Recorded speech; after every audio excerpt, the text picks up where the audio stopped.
You work too hard, still feel behind, bills keep winning.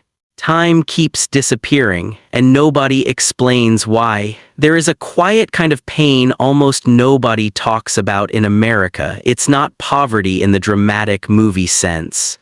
It's waking up tired, driving to work, answering messages, doing what you're supposed to do, and still feeling like your life is one emergency away from falling apart. It's checking your bank account before buying groceries.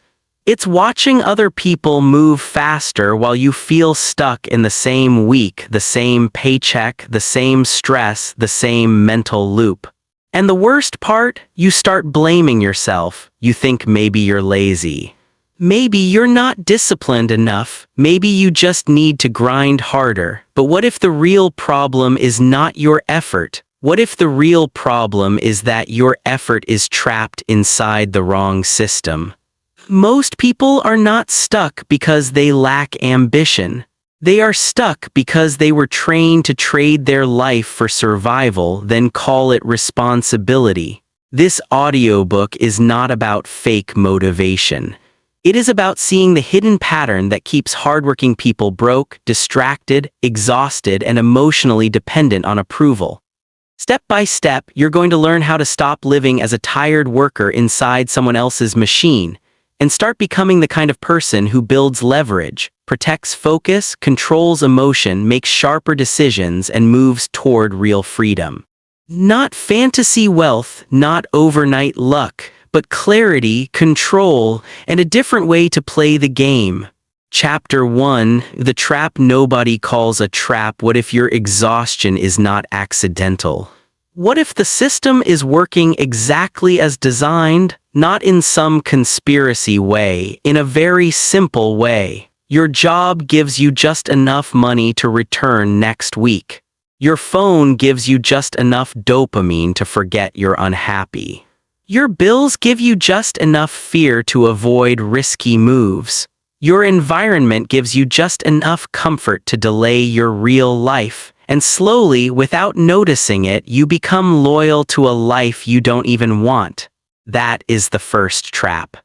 Most people think they are free because nobody is physically stopping them, but their schedule controls them, their debt controls them, their fear of judgment controls them, their need for quick comfort controls them.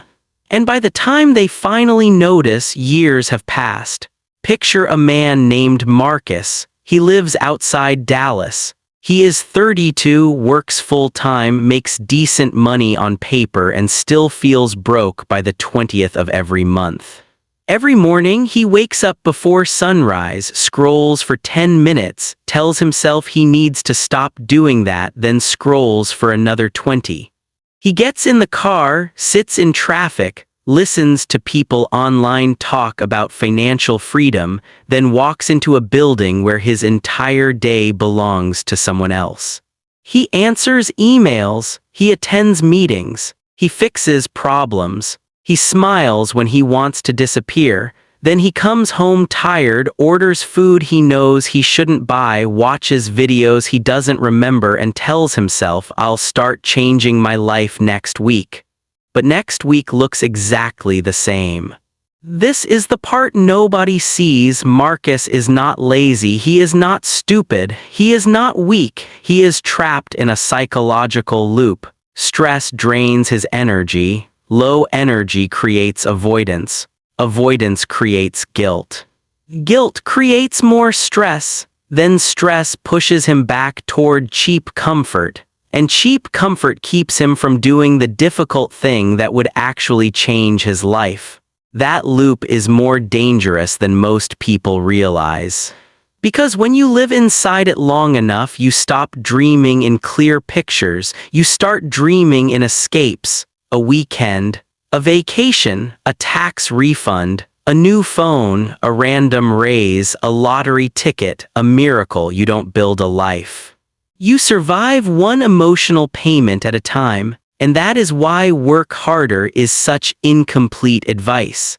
Hard work matters, discipline matters, showing up matters, but if your hard work is pointed in the wrong direction, it becomes a stronger shovel for digging the same hole. A nurse can work harder. A warehouse worker can work harder. A teacher can work harder. A rideshare driver can work harder. But if every extra hour only brings a little more money and a lot more exhaustion, then effort has become a cage. The real question is not, how do I work more? The real question is, where is my effort going? Because effort is like water. If you pour it into sand, it disappears. If you pour it into a system, it grows roots. This is where most people fail. They spend years trying to increase effort before they question the container. They ask, how can I make more money this month? But they never ask, what am I building that can pay me later? They ask, how do I get promoted? But they never ask, who owns the ladder I'm climbing? They ask, why am I so tired? But they never ask, who benefits from me staying too tired to think? That last question hurts. Because deep down, many people already know the answer. A distracted person is easier to sell to. A fearful person is easier to control. An exhausted person is less likely to rebel against their own routine. And a person who believes they are always one course, one paycheck, one motivational video away from changing will keep delaying the moment of real action. Now, let's be clear. This is not about quitting your job tomorrow. That would be reckless for most people. This is about understanding the difference between income and control.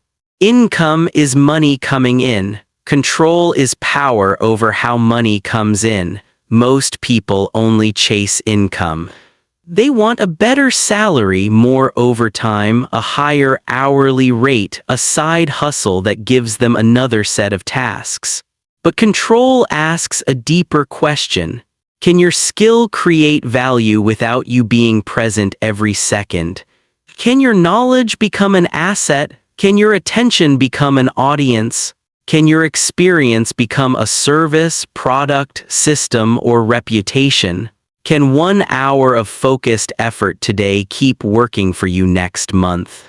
That is the beginning of leverage. And leverage is the line between people who stay tired and people who start rising, not because they are magically smarter, not because they never struggle, but because their actions begin to multiply.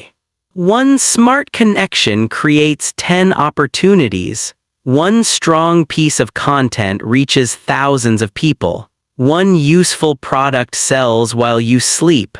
One clear personal brand makes strangers trust you before they meet you. One system saves your time every week.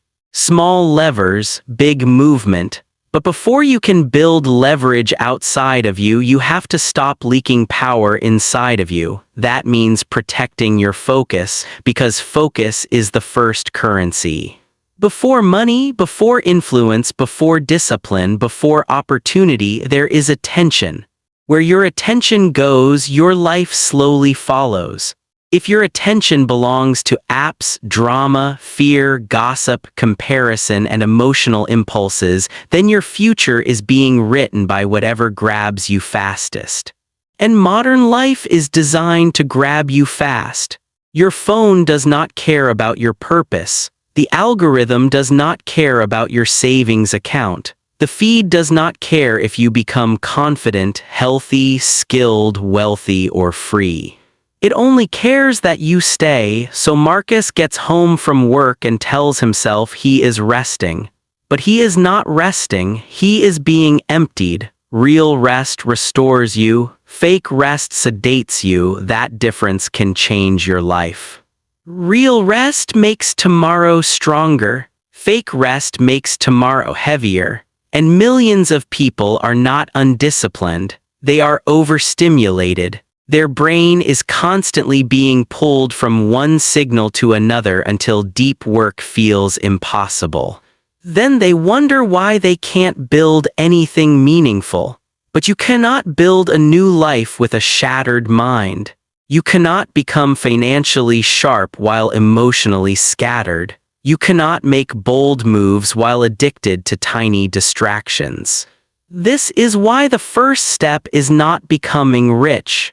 The first step is becoming dangerous to your old pattern, not dangerous to other people, dangerous to the version of you that keeps negotiating with weakness.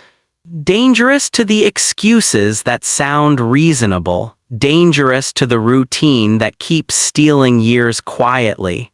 And here is the uncomfortable truth: your old life will not disappear because you feel inspired. It will disappear when you stop feeding it. Every pattern survives because it gets paid. Your distraction gets paid with your attention. Your fear gets paid with obedience. Your comfort zone gets paid with your future. Your excuses get paid with your identity. So the first move is simple but not easy. Interrupt the payment. Tonight, not someday, write down the one routine that keeps you broke, tired, or mentally weak. Maybe it is scrolling for 2 hours after work. Maybe it is spending money to feel better. Maybe it is saying yes to everyone. Maybe it is waking up without a plan. Maybe it is consuming success content but never creating anything. Name the pattern, because what you cannot name, you cannot control, and what you cannot control will quietly control you. If this chapter is already making you think of someone who needs to hear it, share this with them. Not as motivation, but as a mirror. Sometimes one honest mirror can save a person years. Now here is the real shift. You do not need to become a different person overnight. You need to become a person who stops lying about the pattern. That is where transformation begins. Marcus did not change his life by suddenly becoming fearless. He changed it by admitting the truth. His paycheck was not the problem. His job was not the only problem. His childhood was not the only problem. His city was not the only problem. His real problem was that he had no system for turning pain into power. Every stressful day ended in escape. Every moment of insecurity turned into comparison. Every idea got delayed until it died. Every fear was treated like a stop sign instead of a signal. So he made one rule: before comfort, create; before scrolling, build; before complaining, act. 1 hour every night. No phone, no noise, no pretending. He used that hour to study a valuable skill, write online, test small business ideas, improve his communication, and understand money instead of fearing it. At first, nothing happened. No applause, no big income. No dramatic breakthrough, just boredom, resistance, doubt. That awkward silence when your old self realizes you are not obeying anymore. But after a few weeks, something changed. Not his bank account yet, his posture. He began to feel less owned. And that matters, because freedom begins internally before it appears externally. First, you stop being controlled by every impulse. Then you stop being controlled by every opinion. Then you stop being controlled by every fear. Then you start making decisions from identity instead of panic. That is when money psychology changes. A broke mindset is not just having little money. A broke mindset is believing your future depends on permission. Permission from your boss, permission from your family, permission from the economy, permission from confidence, permission from perfect timing. But the person who rises stops waiting for permission and starts collecting proof.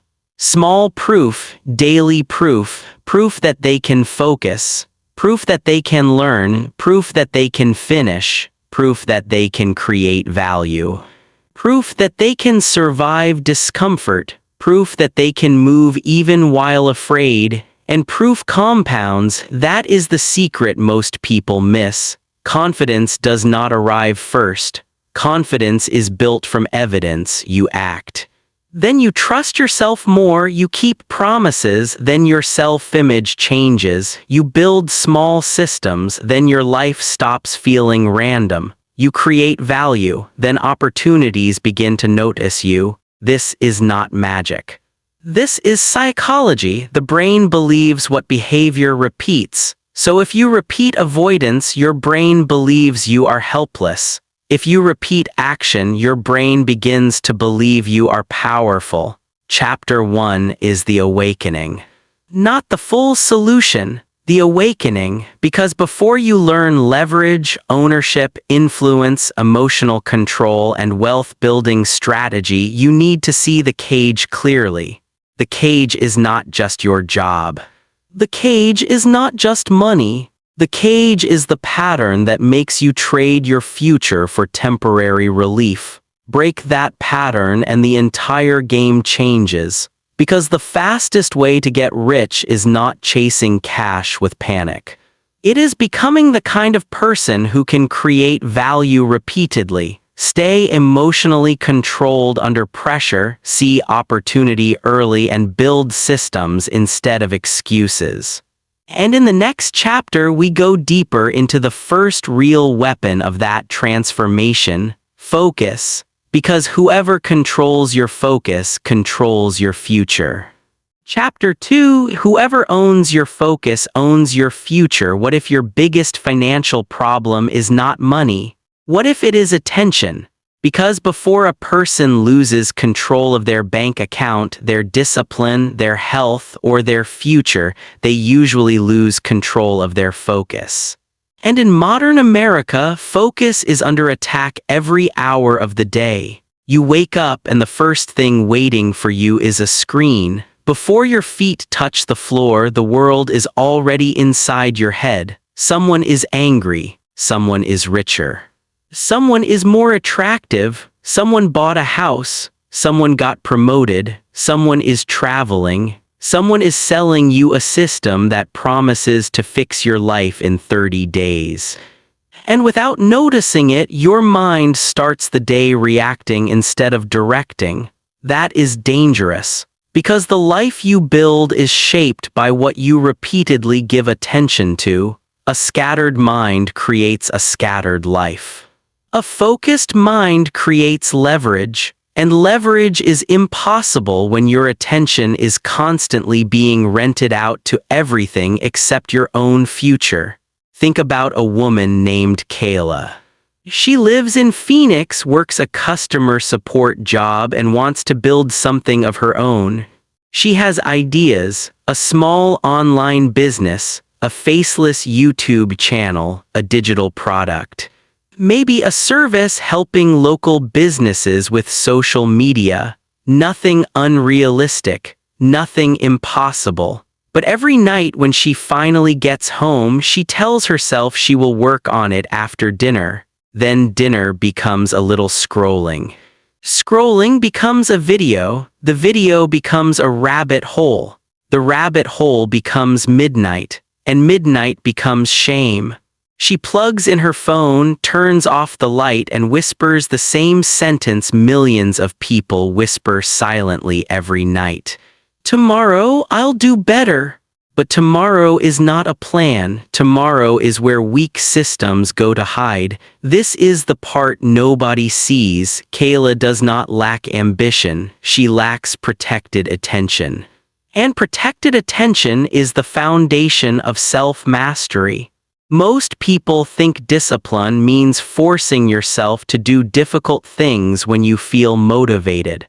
But real discipline is designing your environment so your future does not have to fight your impulses every 5 minutes.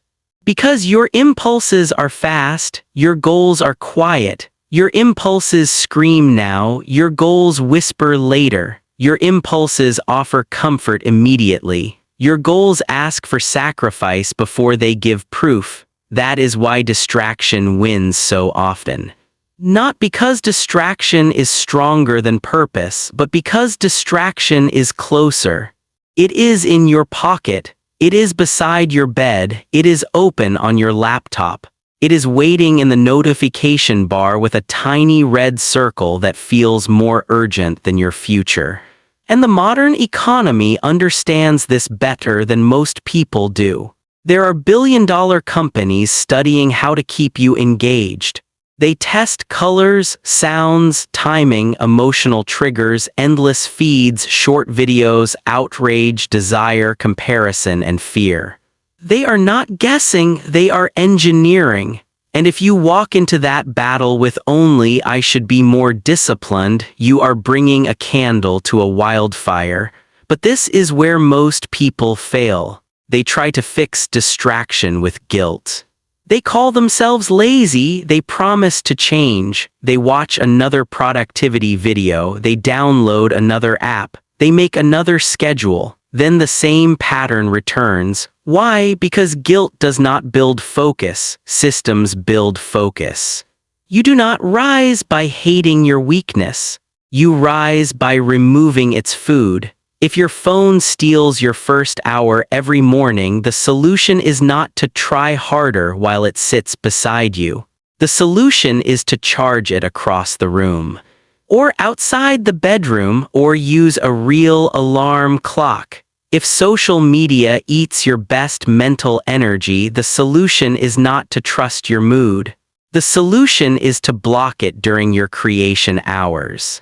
If your home environment pulls you into laziness, the solution is not to insult yourself. The solution is to build a ritual so clear that your brain knows when it is time to perform. Same chair, same time, same notebook, same playlist. Same rule, no negotiation, because focus is not just a feeling. Focus is a trained state. And once you learn how to enter that state on command, your entire life begins to change. Money starts changing because you finally have uninterrupted time to build skills. Confidence starts changing because you finally keep promises to yourself. Emotional control starts changing because your mind is no longer being dragged by every outside signal. Even loneliness starts changing because you stop using noise to avoid yourself. That last part matters. Many people are not only distracted, they are hiding. They hide from the fear that they are behind.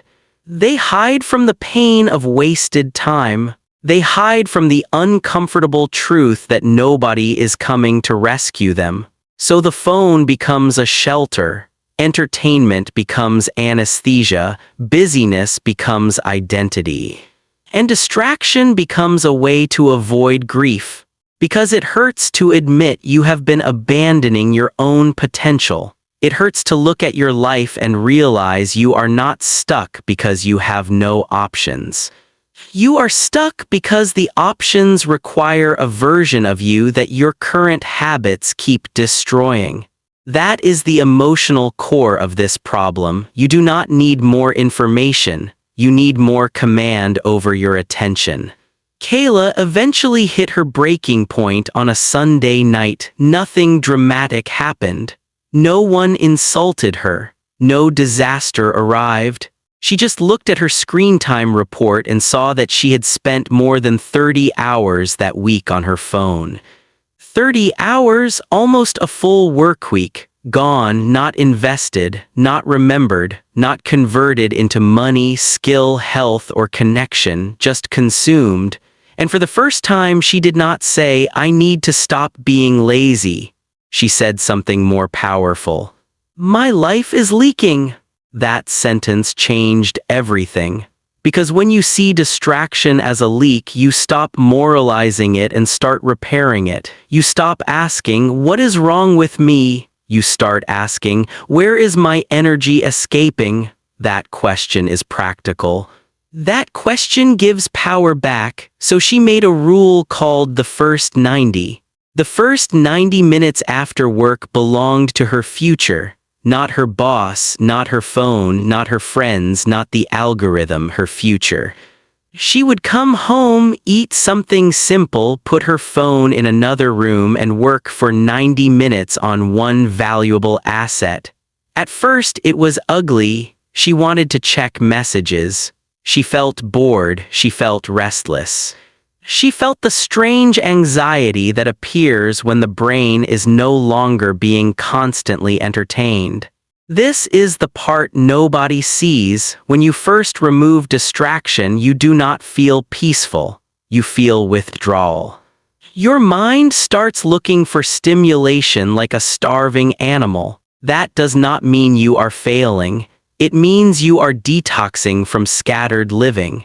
And if you can survive that early discomfort, focus begins to return. Slowly, Kayla's 90 minutes became sacred.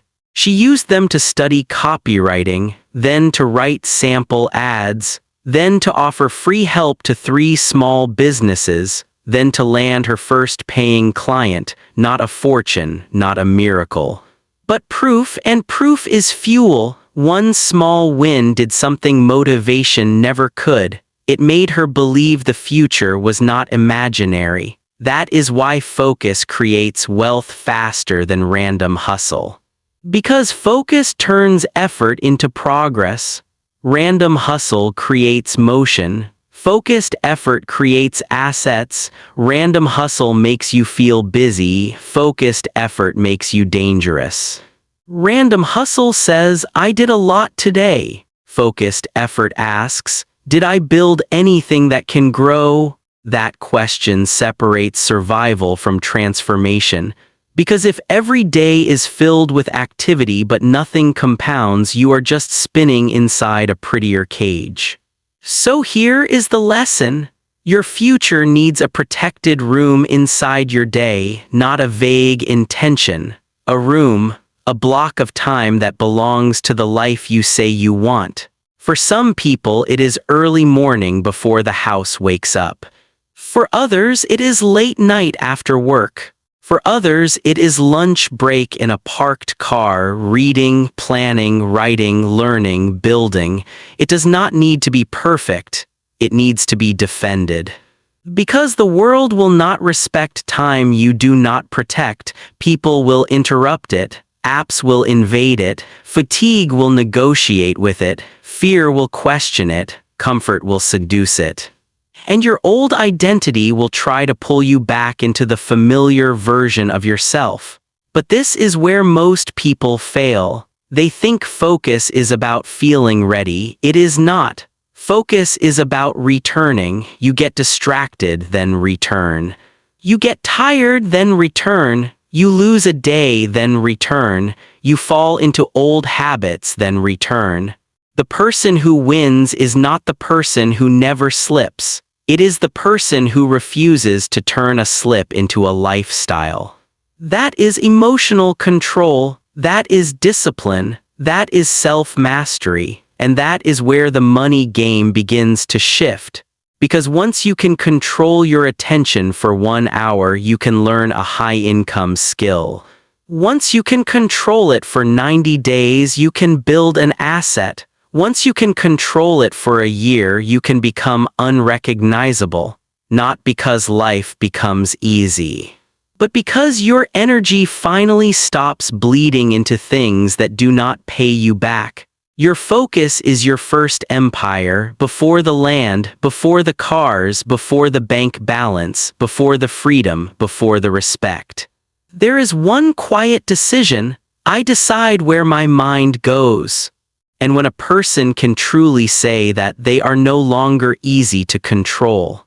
They are no longer pulled by every trend, every fear, every insult, every craving, every shiny thing. They become steady, and steady people are dangerous because steady people can build. In the next chapter, we go into the second weapon, money psychology, because once your focus comes back, you will see the truth clearly. Most people do not lose money because they cannot earn. They lose money because their emotions spend first. Chapter 3, Your emotions are spending your future. Why do smart people stay broke? Not because they cannot count. Not because they do not know saving matters, not because they have never heard the word budget. Most people understand money on paper, but they lose money in emotion. That is the real problem, because money is not only math. Money is memory, money is fear, money is ego, money is comfort, money is childhood. Money is the silent pressure to prove you are okay when you are not. And until you understand your money psychology, you will keep making financial decisions that feel good for 10 minutes and punish you for 10 months. Think about a man named Jordan. He lives in Chicago, works in sales, and makes more money than most of his friends think. From the outside, he looks fine, nice sneakers, good apartment, weekend dinners. A car payment that looks normal enough. He knows how to talk about ambition. He watches videos about wealth building. He tells people he is locked in. But every month ends the same way. Credit card balance higher. Savings account lower. Stress quietly building behind his eyes. And when he finally gets paid again, he feels relief for about 6 hours. Then the cycle restarts. This is the part nobody sees. Jordan does not have an income problem first. He has an emotional pattern problem. When he feels insecure, he spends to feel powerful. When he feels lonely, he spends to feel connected. When he feels behind, he spends to look successful. When he feels tired, he spends to buy convenience. When he feels bored, he spends to create excitement. His money is not being managed by his goals. It is being managed by his moods, and that is how many people lose years, not in one big disaster, in small emotional payments. A coffee because the morning feels heavy, food delivery because the day was stressful, new clothes because confidence feels low, a subscription because commitment feels exciting, a trip because life feels suffocating, a new gadget because the old one makes you feel behind. None of these things are evil by themselves. The danger is not the purchase. The danger is the pattern. When spending becomes emotional medication, your future becomes the side effect. But this is where most people fail. They try to fix money with shame. They look at their bank account and attack themselves. I'm stupid. I'm irresponsible. I'll never get ahead. I always ruin everything. But shame does not create financial control. Shame creates hiding. And when people hide from money, money becomes more dangerous. They stop checking accounts. They avoid statements, they ignore debt, they guess instead of knowing, they hope instead of planning, and hope is not a financial strategy. Hope is what the mind uses when it is too afraid to look directly at reality. The first step is not to hate yourself. The first step is to tell the truth without drama. You need to know where your money goes, not approximately. Not emotionally, not I think I spent too much. Exactly. Because vague money creates vague anxiety, clear money creates clear decisions. That is why wealthy people are not always less emotional. They are often more honest with numbers. They know what comes in. They know what goes out. They know what multiplies. They know what drains. They know which expenses create freedom and which expenses only protect an image, and image is expensive. Especially in America, because so much of modern life quietly teaches you to perform success before you actually have stability, drive something impressive, wear something current, live somewhere aesthetic, eat somewhere photogenic. Post something that says, I'm doing well. Even if behind the screen you are stressed, tired, and one emergency away from panic, that is not wealth, that is financial theater. And financial theater is one of the fastest ways to stay stuck. Jordan knew this, but he did not feel it until one Saturday afternoon. He was sitting in his car outside a grocery store looking at his credit card app. The balance made his stomach drop, not because he had no income, because he realized he had been buying a version of himself he could not afford. The shoes, the dinners, the upgrades, the little flexes, the convenience, the lifestyle.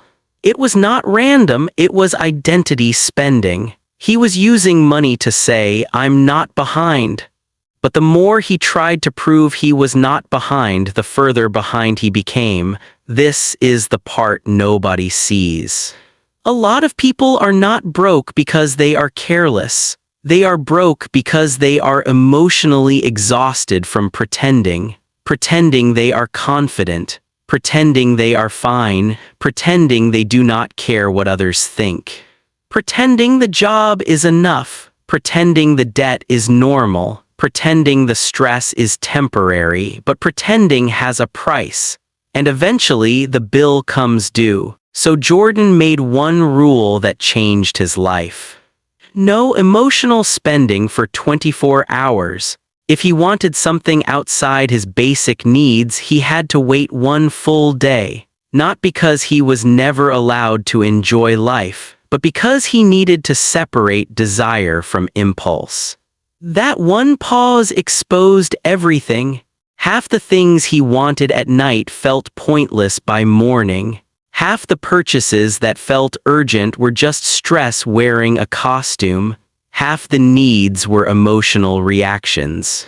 And once he saw that, he stopped feeling powerless, because the pause gave him space, and space is where control lives. The person who cannot pause is easy to control. Advertisers control them, stress controls them.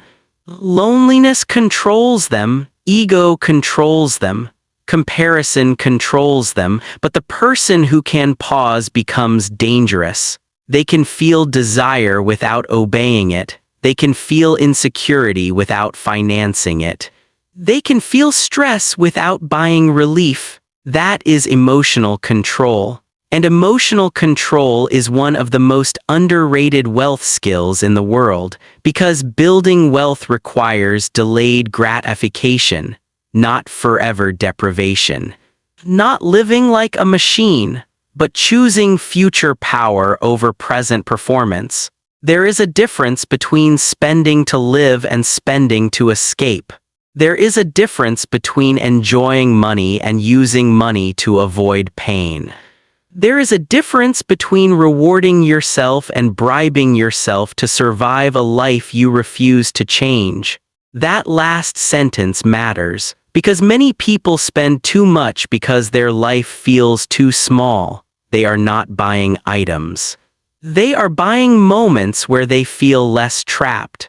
But if your life feels so empty that you constantly need to purchase relief, the deeper solution is not only budgeting.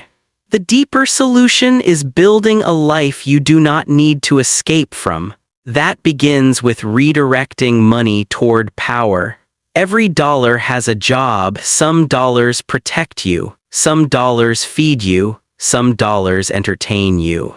Some dollars impress others, some dollars disappear, and some dollars build the person you are becoming. The goal is not to become cheap.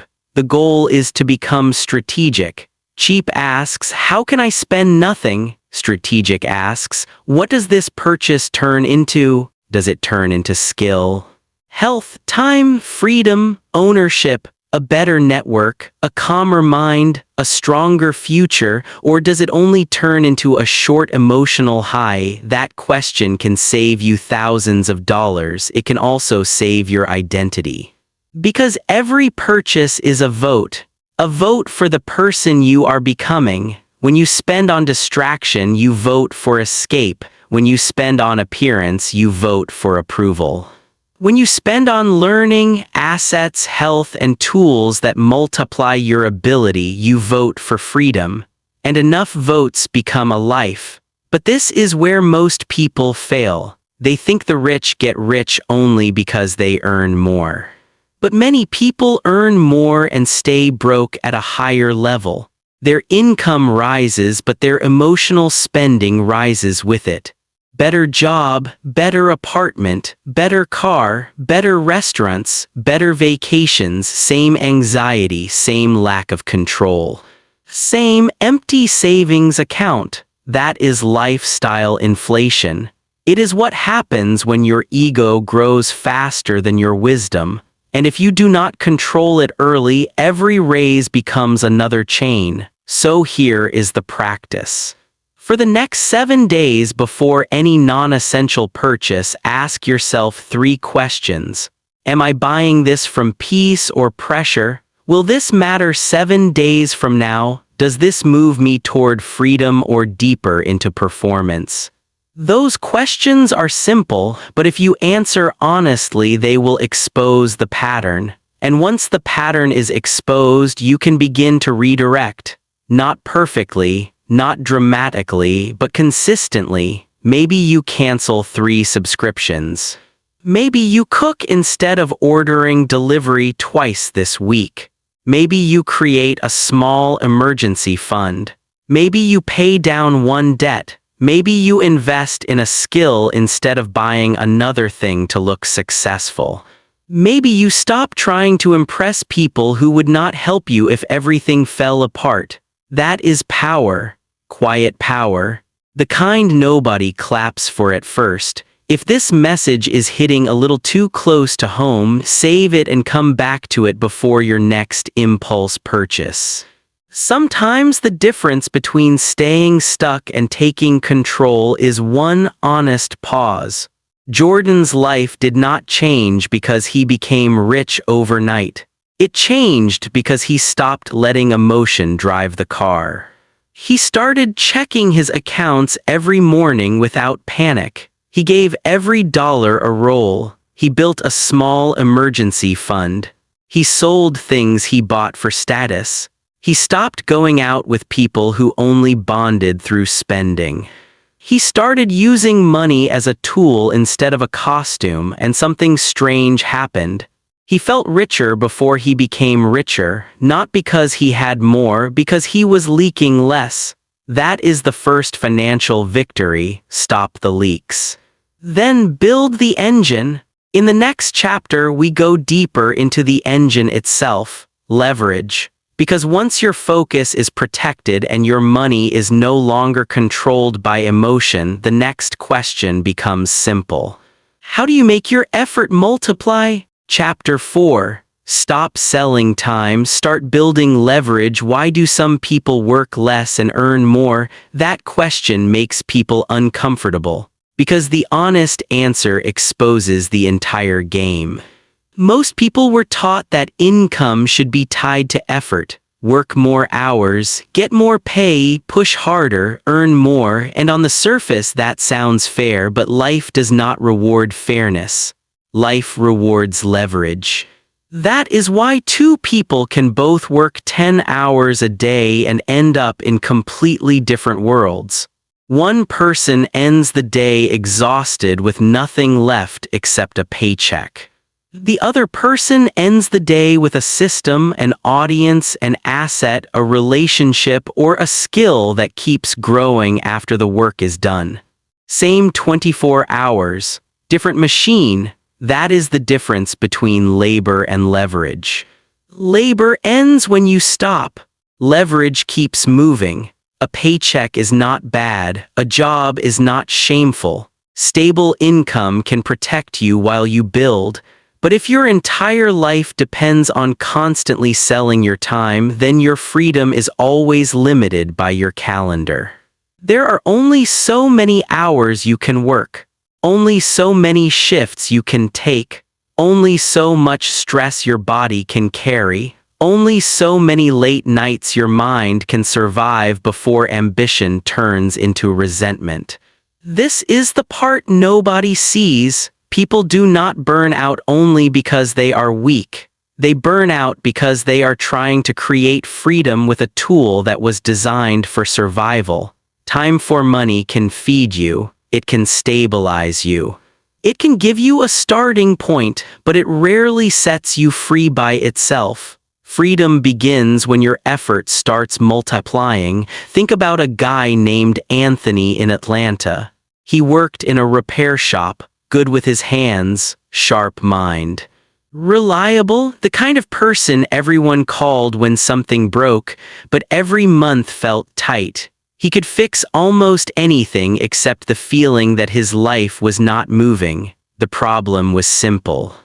Every dollar he earned required his body to be present. If he was sick, income slowed. If he took time off, income stopped. If he wanted more money, he needed more hours, and more hours meant less life. For years, Anthony thought the answer was to work harder. Then one day, an older customer said something that stayed with him. "You don't have a skill problem, you have a packaging problem." Anthony laughed at first, but the sentence kept bothering him. A packaging problem. What did that mean? It meant his knowledge was valuable, but it existed only inside his hands. If someone wanted the value, they needed Anthony physically there. That made his income limited, so he started turning what he knew into leverage. At night, he recorded simple repair tutorials, not fancy, not perfect, just clear. He explained mistakes homeowners make. He showed basic maintenance. He reviewed tools. He created checklists. He answered common questions. At first, almost nobody watched. A few views, a few comments, a little embarrassment. That quiet feeling of maybe this is stupid. But this is where most people fail. They expect leverage to feel powerful immediately. It usually does not. At the beginning, leverage feels slower than labor. Labor gives quick money. Leverage gives quiet proof. Labor pays you now. Leverage pays you later, then keeps paying. That delay is why most people quit. They cannot tolerate the gap between effort and result, but every real asset has a boring beginning.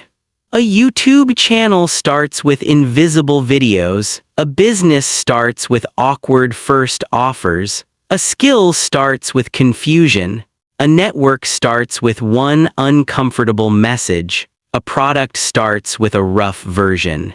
A reputation starts with showing up before anyone cares. That is why leverage requires emotional control. You have to keep building before the world gives you evidence. Anthony kept going. One video became 10, 10 became 30. People started asking questions, then local homeowners started messaging him, then a tool company reached out. Then he made a simple paid guide. Then he began getting repair clients who already trusted him before they met him. Nothing magical happened. He took knowledge trapped in his body and turned it into an asset. That is leverage. 1 hour of work could now reach people while he slept. One video could bring attention for months. One guide could sell more than once. One clear explanation could build trust with strangers. This is how modern wealth begins for many regular people, not with a mansion, not with investors, not with some secret Wall Street connection, but with turning a skill, experience, insight, or problem-solving ability into something that scales. And you do not need to be famous, you need to be useful. That is the part people miss. They think leverage means being flashy. It does not. Leverage means one action can create repeated value. A nurse can create health education content. A teacher can build study guides. A mechanic can make tutorials. A designer can sell templates. A programmer can build tools. A fitness coach can create a system. A student can document a learning journey. A stressed employee can build a resource for others trying to escape burnout. Your life already contains raw material. Your pain can become a message.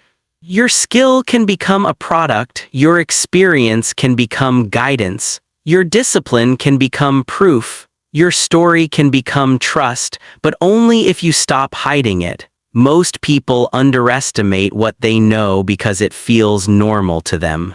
But what feels obvious to you might be valuable to someone one step behind you. That is one of the biggest secrets of leverage. You do not need to be the world's greatest expert. You need to be clear, honest, useful, and consistent. The person 10 steps ahead can inspire, but the person one step ahead can explain, and explanation creates trust. Trust creates opportunity. Opportunity creates money. Now, there are 4 practical forms of leverage you need to understand. The first is skill leverage. This is when your ability becomes more valuable because it solves a harder problem. Basic labor is easy to replace. Rare skill is harder to ignore. If you can sell, write, code, negotiate, lead, design, analyze data, create content, manage systems, or solve painful business problems, your time becomes more valuable.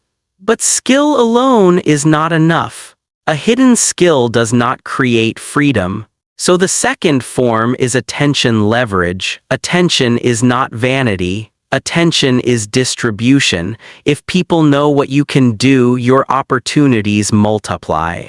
This is why creators, consultants, founders, and freelancers can grow so fast online. They are not just skilled, they are visible, and visibility changes everything. Because when nobody knows you exist, every opportunity must be chased. But when people trust your work, opportunities start coming toward you. The third form is system leverage. This means you build repeatable processes instead of starting from zero every time. Templates, checklists, automations, standard offers, content formats, client workflows, simple routines. Systems turn chaos into repeatable output. And repeatable output builds momentum. Without systems, every day feels like wrestling an alligator in a parking lot. Loud, messy, and somehow always personal. With systems, you reduce friction. And the less friction you have, the more energy you can aim at growth. The fourth form is people leverage. This does not mean using people. It means building aligned relationships. Partners, mentors, collaborators, team members, communities. People who bring skills, access, feedback, or momentum you do not have alone. A lone person can move. A networked person can accelerate, but this is where most people fail. They try to build leverage while keeping a survival identity.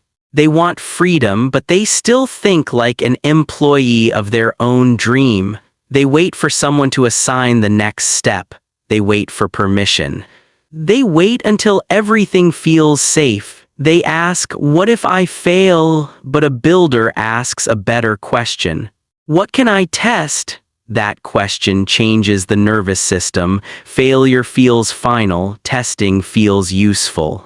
If a video flops, that is data. If an offer gets ignored, that is data. If a product does not sell, that is data. If people do not respond, that is data. You are not being rejected by the universe. You are receiving information. And information sharpens the next move. That is how leverage is built. Test, learn, adjust, repeat. The person who repeats intelligently becomes dangerous over time. Not loud, not lucky, dangerous. Because they are no longer depending on one path, they are building multiple doors. Anthony did not quit his job on day one. He used his job as fuel. His job gave him income. His evenings built leverage. His experience gave him content. His content brought trust. His trust brought options. And options are the real beginning of freedom. When you have no options, you obey. When you have options, you negotiate. When you have strong options, you choose. That is why leverage matters. It gives you choices, and choices change your posture. You stop walking through life like someone waiting to be picked. You start moving like someone building proof. So here is the question for you. What part of your life can become leverage? What skill can you package? What knowledge can you share? What problem can you solve repeatedly? What system can you build once and use many times? What audience can you serve? What asset can you create that does not require you to be present every second? Do not overcomplicate it. Start small. One page, one video, one offer, one template, one useful post, one conversation. One simple system. The goal is not to escape labor instantly. The goal is to stop making labor your only weapon. Because if time is your only income source, exhaustion will always be close. But when skill, attention, systems, and relationships begin working together, your effort finally starts to multiply. And once your effort multiplies, your life stops feeling like a treadmill. It starts feeling like a staircase. Still hard. Still demanding, but finally going somewhere. In the next chapter, we go into the weapon most people fear, bold action, because leverage means nothing if you keep waiting for perfect timing. Chapter 5, Waiting is fear wearing good shoes. When is the perfect time to change your life? After you save more money, after the economy gets better, after you feel confident, after your schedule calms down. After people understand your vision, after you finally stop feeling scared. That moment sounds responsible. It also almost never arrives, because perfect timing is one of the mind's favorite lies. It feels intelligent. It sounds mature. It gives you a beautiful excuse to delay the uncomfortable thing you already know you need to do. And that is the danger. Most people do not destroy their future with one huge mistake. They destroy it by waiting politely. One more month, one more paycheck, one more course, one more video, one more plan, one more Monday, and suddenly 5 years pass. Nothing dramatic happened. Nobody stopped them. No villain appeared. Their dream just quietly expired from lack of movement. This is where most people fail. They think hesitation is protection, but hesitation has a cost. Every time you delay the move that could grow you, your current life becomes stronger. Your old habits get another vote. Your fear gets more evidence. Your comfort zone gets more confident. Your identity becomes more attached to the person who almost starts. And eventually, you do not just delay action. You become the kind of person who delays action. That is a dangerous identity. Think about a man named Chris in Ohio. He had a stable job in logistics. Not terrible, not amazing. Just stable enough to keep him from panicking and frustrating enough to keep him dreaming. For years, he wanted to start a small online business helping local contractors organize their leads and follow-ups. He understood the problem. His brother worked in roofing. His cousin did HVAC. He knew how many small businesses lost money simply because they forgot to call people back, failed to track customers, or had no simple system. Chris could see the opportunity clearly. But he kept waiting. He told himself he needed a better website, then he needed a logo, then he needed software, then he needed testimonials, then he needed to understand taxes. Then he needed to watch more videos about entrepreneurship. Every excuse sounded smart. That is what made it so dangerous, because fear rarely walks into your life wearing a monster mask. Fear wears good shoes. Fear says, be realistic. Fear says, do more research. Fear says, you're not ready yet. Fear says, what will people think? Fear says, don't embarrass yourself. And if you are not careful, fear will make cowardice look like wisdom. Chris spent 18 months preparing for a business he never launched. Then one afternoon, his brother mentioned that another guy in town had started offering almost the same service. Simple CRM setup, follow-up automation. Basic website forms, nothing fancy, nothing revolutionary, but contractors were paying him because he solved a painful problem. Chris smiled and said, "That's smart." But inside he felt sick, not because someone else succeeded. Because the opportunity had been sitting in front of him the whole time. He did not lose because he lacked the idea. He lost because he kept asking for certainty before taking the first step. This is the part nobody sees. Regret does not always feel loud. Sometimes regret feels like watching someone else live the life you kept postponing, and that kind of regret can break something inside you, because deep down you know the truth. You were not waiting for more information. You were waiting for a version of yourself that did not feel fear. But that version does not come before action, it comes from action. Confidence is not the doorway, confidence is the footprint. You move first, then confidence follows, you test first, then clarity follows, you create first, then improvement follows. You cannot think your way into becoming a bold person. You become bold by doing small things while your nervous system begs you to stay familiar. That is the real training, not reckless action, not gambling your rent, not quitting your job because a motivational quote slapped you in the face at 2 a.m. Bold action means making controlled moves before you feel completely ready. It means testing reality instead of worshiping imagination. It means letting the market, the audience, the customer, the world, and your own behavior give you feedback. Because action teaches faster than overthinking. A person who makes one imperfect offer learns more than a person who spends 6 months designing the perfect business plan. A creator who posts 10 rough videos learns more than someone who studies thumbnails forever but never uploads. A student who applies for 10 jobs learns more than someone who keeps polishing the resume in private.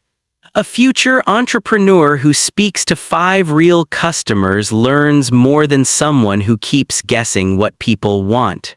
Reality rewards contact, not fantasy. But this is where most people fail. They confuse preparation with progress. Preparation is useful only when it leads to movement. If preparation becomes a hiding place, it is not preparation anymore. It is procrastination with a clean haircut.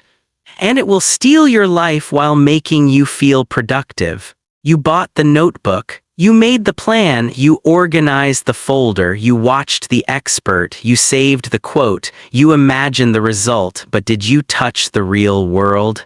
Did you publish? Did you ask? Did you sell? Did you apply? Did you practice? Did you risk being seen? That is the line. Your life changes when your intention becomes visible behavior. Chris finally understood this after watching that other business grow. He made a rule for himself. Every serious idea must touch reality within 48 hours, not become perfect, not become profitable, touch reality. If he had a business idea, he had to message a potential customer. If he had a content idea, he had to record a rough version. If he had a networking idea, he had to send one email. If he wanted a skill, he had to practice it in a real project. 48 hours, that rule changed his identity, because it trained him to stop treating ideas like trophies and start treating them like tools. Ideas are not valuable because they sound good in your head. Ideas become valuable when they survive contact with reality. Most do not, that is fine. You do not need every idea to work. You need enough movement to find the ones that do. This is the part nobody sees. Successful people are not always more certain, they are often more willing to be corrected quickly. They move, reality responds, they adjust, they move again. That cycle beats endless planning because it creates feedback. Feedback creates skill. Skill creates better decisions create momentum, and momentum creates opportunity. People think opportunity appears before movement. Usually it appears after movement. When you start building, people notice. When you start posting, people respond. When you start offering, people tell you what they need. When you start improving, your confidence becomes visible. When your confidence becomes visible, trust begins to form. And trust is one of the most powerful currencies in the modern world. This is why bold action matters for money psychology, because money does not flow to hidden potential. It flows to visible value. You may be talented, you may be smart, you may have a powerful story, you may have ideas that could help thousands of people. But if everything stays private, the world cannot reward it. The market cannot pay for what it cannot see. The audience cannot trust what it cannot experience. The network cannot support what it does not know exists. Visibility is uncomfortable, but invisibility is expensive. Read that again in your own mind. Visibility is uncomfortable. Invisibility is expensive. That one sentence can change how you move. Because many people are trying to avoid embarrassment today by accepting regret tomorrow. They do not want to look like beginners, they do not want friends to judge them, they do not want family to ask questions, they do not want strangers online to ignore them, so they stay hidden. But staying hidden does not protect your dream, it suffocates it. If this chapter is making you think of the move you have been delaying, do not just listen and feel inspired. Write it down. One move, one uncomfortable action. Make this the chapter where your pattern gets interrupted. Now let's make bold action practical. Start with the smallest public step, not the biggest fantasy, the smallest public step. If you want to build a YouTube channel, write one title and record one rough voice note today. If you want to freelance, send one message to someone who might need help. If you want to change careers, apply to one role before your resume feels perfect. If you want to get fit, walk for 20 minutes before buying new gear. If you want to fix your finances, open the banking app and write down the truth. If you want to become disciplined, choose 1 hour tonight and defend it. Small public steps matter because they break the spell. They prove that fear can be present without being in charge, and that proof is powerful. The first move will feel messy. Good, messy means real. The first attempt may be ignored. Good, ignored means you survived. The first version may be bad. Good, bad means you finally have something to improve. A blank page cannot be edited. A silent dream cannot be refined. A hidden skill cannot be trusted. An untested idea cannot become a business. You need material. Action creates material. Chris eventually launched a simple offer, no perfect brand. No beautiful website, just a clear message to 10 local contractors. I help small contracting businesses stop losing leads by setting up a simple follow-up system. 3 ignored him. 4 said maybe later. 2 asked questions. 1 paid. 1, that first payment was not huge, but psychologically it was massive. Because it proved his idea could leave his head and enter the world. That is where transformation begins, not when you become rich. Not when everyone approves, not when fear disappears. Transformation begins when your behavior becomes stronger than your hesitation. From there, Chris improved the offer. He listened to objections. He simplified the system. He created a checklist, he asked for referrals, he built a small case study. Each step gave him more proof. Each proof made the next move easier. That is how boldness grows, not through hype, through evidence. You act, you survive. You learn, you act again, and one day the thing that once terrified you becomes normal. That is self-mastery. The goal is not to become fearless. Fearless people can be careless. The goal is to become fear-trained. A fear-trained person feels pressure and still moves with precision. They do not wait for emotional comfort. They rely on rules, 48 hours, one public step, one real-world test, one uncomfortable conversation, one published piece. One offer, one attempt. This is how you escape the trap of endless preparation. Because every day you wait, your old life keeps collecting rent from your future, and eventually you have to decide, will you keep paying? Or will you finally build? In the next chapter, we go into the hidden force that makes bold action multiply, perception. Because once you become visible, people do not only respond to what you do. They respond to what they believe you are. Chapter 6. People pay for what they believe you are. Why do two people with the same skill get completely different results? One struggles to be noticed. The other attracts clients, trust, opportunities, attention, and money. Same ability, different perception. And perception is one of the most powerful forces in the modern world, not because you should fake who you are. Not because image matters more than substance, but because people do not respond only to your value. They respond to the value they can recognize. If your value is hidden, unclear, messy, inconsistent, or buried under insecurity, people will pass by you even if you could help them. That is painful, but it is also freeing. Because it means you may not need to become 10 times better before your life changes. You may need to become 10 times clearer, clearer in how you speak, clearer in what you offer, clearer in what problem you solve, clearer in how you show up, clearer in the identity you project. This is the part nobody sees. A lot of people are not losing because they lack talent. They are losing because the world cannot understand what to trust them for. Think about a woman named Melissa in New Jersey. She worked in HR for years. She understood resumes, interviews, hiring managers, workplace politics, salary conversations, and why good candidates get ignored. Her friends always came to her for help.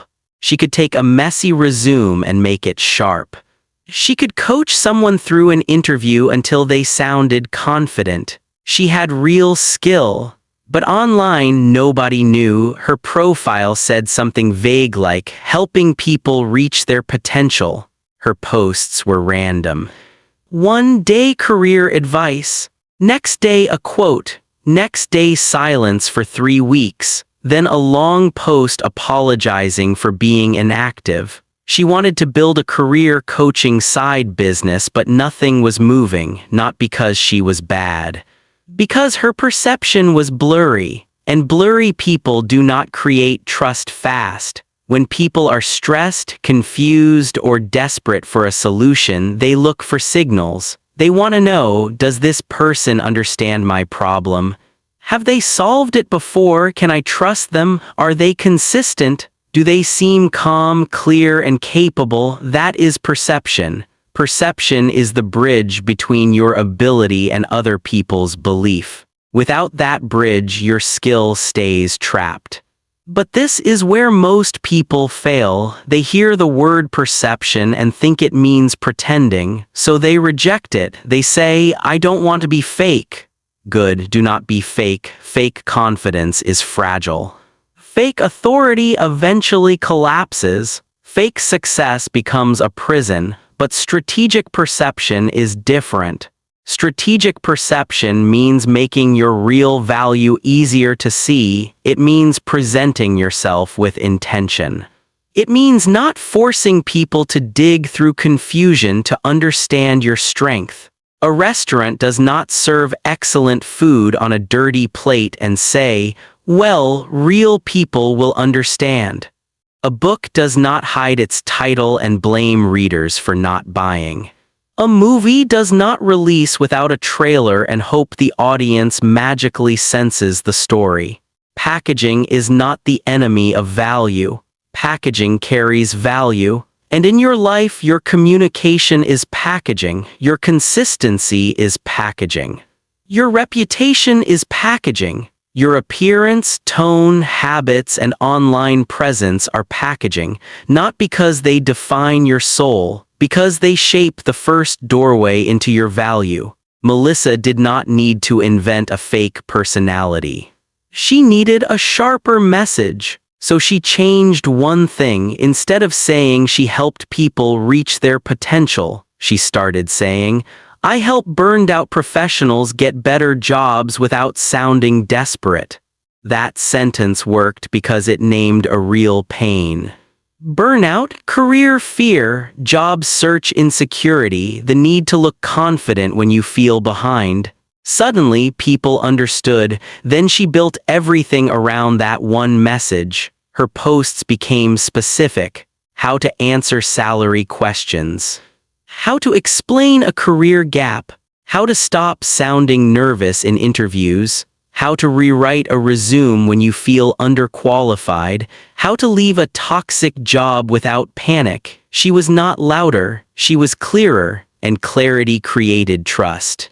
This is the part nobody sees. People trust what they can categorize. If someone cannot understand where you fit in their life, they move on. That is why personal branding matters, not as vanity, as positioning. Positioning answers the question, why should someone remember you? If the answer is unclear, the market forgets. And being forgotten is expensive. Because opportunities do not always go to the most talented person. They often go to the most trusted, visible person. That sentence can sting, but it explains a lot. The person who gets promoted may not be the smartest. They may be the one leadership understands, remembers, and trusts under pressure. The freelancer who gets hired may not be the most skilled. They may be the one who explains the result clearly. The creator who grows may not be the deepest thinker. They may be the one who packages the message in a way people instantly feel. The entrepreneur who wins may not have the best product at first. They may have the clearest promise. Perception does not replace competence. It amplifies competence. If you have perception without substance, you become noise. If you have substance without perception, you become invisible. The goal is both: be real, then become recognizable. But this is where most people fail. They keep changing identities too quickly. One week they want to be a fitness creator, next week a finance expert, next week a life coach, next week a productivity person, next week a business strategist. They are not experimenting with strategy, they are escaping discomfort. Because staying with one clear identity long enough to be known feels boring at first. It feels repetitive. It feels like nobody cares. But repetition is how trust is built. People need to see you connected to the same problem again and again before they believe you are serious. You cannot become known for something you keep abandoning. Melissa committed to one lane for 90 days. Burned out professionals trying to get better jobs, that was it. Every post, story, example, and offer connected back to that pain. At first, engagement was small. Then people started saving her posts, then sending private messages, then asking if she reviewed resumes, then booking calls, then referring friends. Her skill had not suddenly appeared. Her perception had finally aligned with her value. And once that alignment happened, money became easier to receive. Not easy, Easier because people were no longer confused. Now let's bring this back to you. What do people currently believe about you, not what you hope they believe? Not what you secretly wish they understood. What does your behavior repeatedly signal? Do you signal focus or chaos? Do you signal reliability or excuses? Do you signal value or neediness? Do you signal growth or comfort? Do you signal clarity or confusion? This question is not about impressing everyone. Trying to impress everyone makes you weak. This is about becoming intentional. If you want better opportunities, your life must send better signals. If you want clients, people must see proof. If you want respect, people must see standards. If you want trust, people must see consistency. If you want to be paid more, people must understand the problem you solve. And proof does not need to be dramatic. Proof can be small, a daily post, a finished project, a before and after example, a clear offer, a thoughtful message, a professional profile, a calm way of speaking.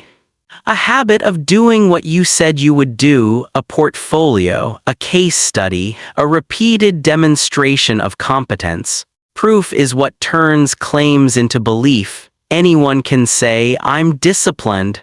Proof is waking up and doing the work. Anyone can say, "I'm serious." Proof is finishing what you start.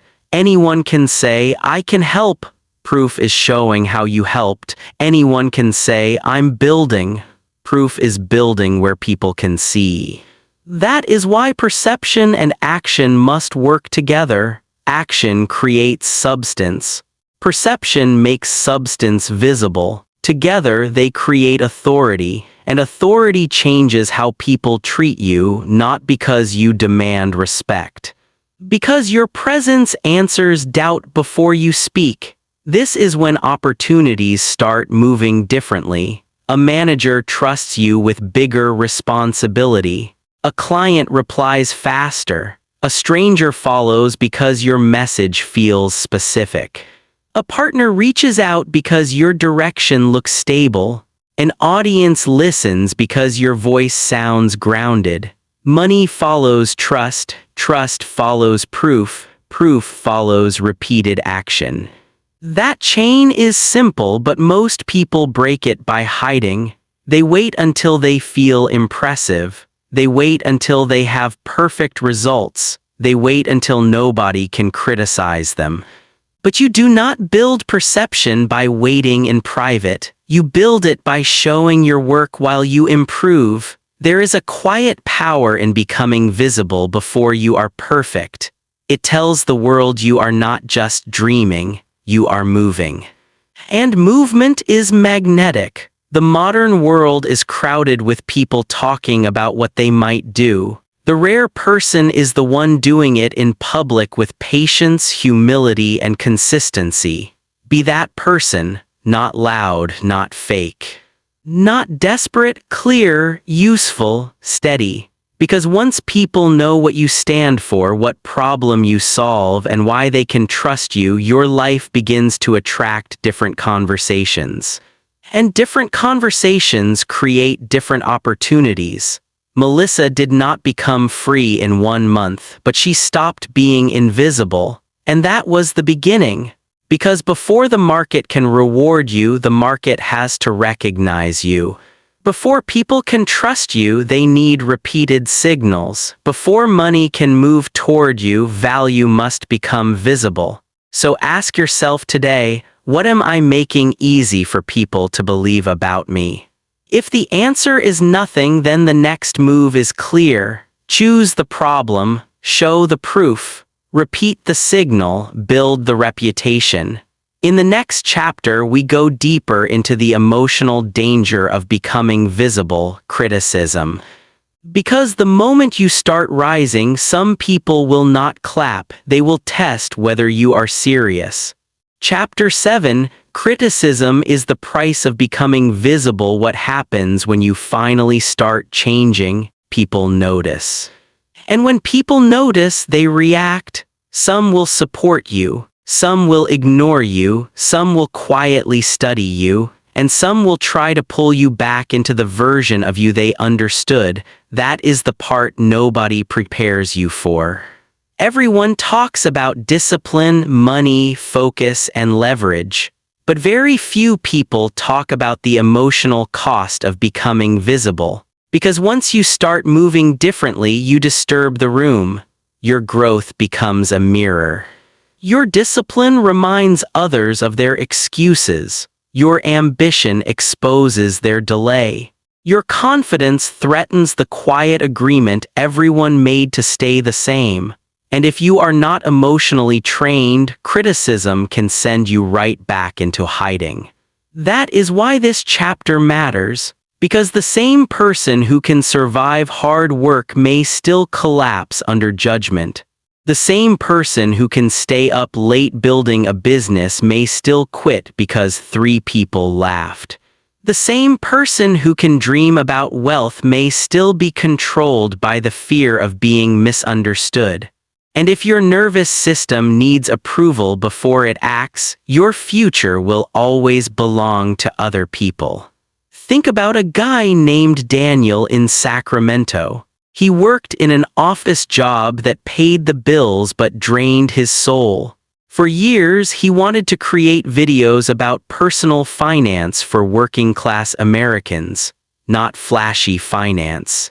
Not private jets and fake luxury, real money psychology, how to get out of debt, how to stop emotional spending, how to build skills while working full-time, how to stop feeling ashamed about starting late. He had lived it. He understood it. He knew his message could help people. So one night, after months of delaying, he posted his first video. It was not perfect. The lighting was average, his voice shook a little, the editing was rough, but it was honest. And honesty has power. For the first few hours, nothing happened, then a few people watched, then someone commented, "Bro thinks he's a financial guru now." 1 sentence, 8 words, and Daniel felt his stomach drop. This is the part nobody sees. It was not really about the comment. It was about the wound the comment touched. The fear that he was not qualified, the fear that people from work would find it, the fear that his family would judge him, the fear that he was pretending to be someone bigger than he was. That one comment did not create the insecurity, it found it. And that is what criticism does. Criticism reveals where your identity is still weak. If you secretly believe you are not allowed to rise, criticism will feel like proof. If you secretly believe you need everyone's approval, criticism will feel like danger. If you secretly believe failure makes you embarrassing, criticism will feel like a command to disappear. But criticism is not a command. It is noise. Sometimes useful noise, sometimes jealous noise, sometimes ignorant noise.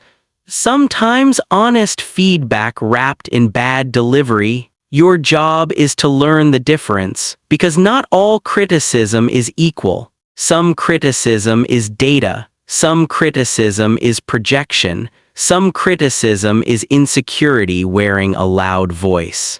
Some criticism is a person trying to feel powerful by making you feel small.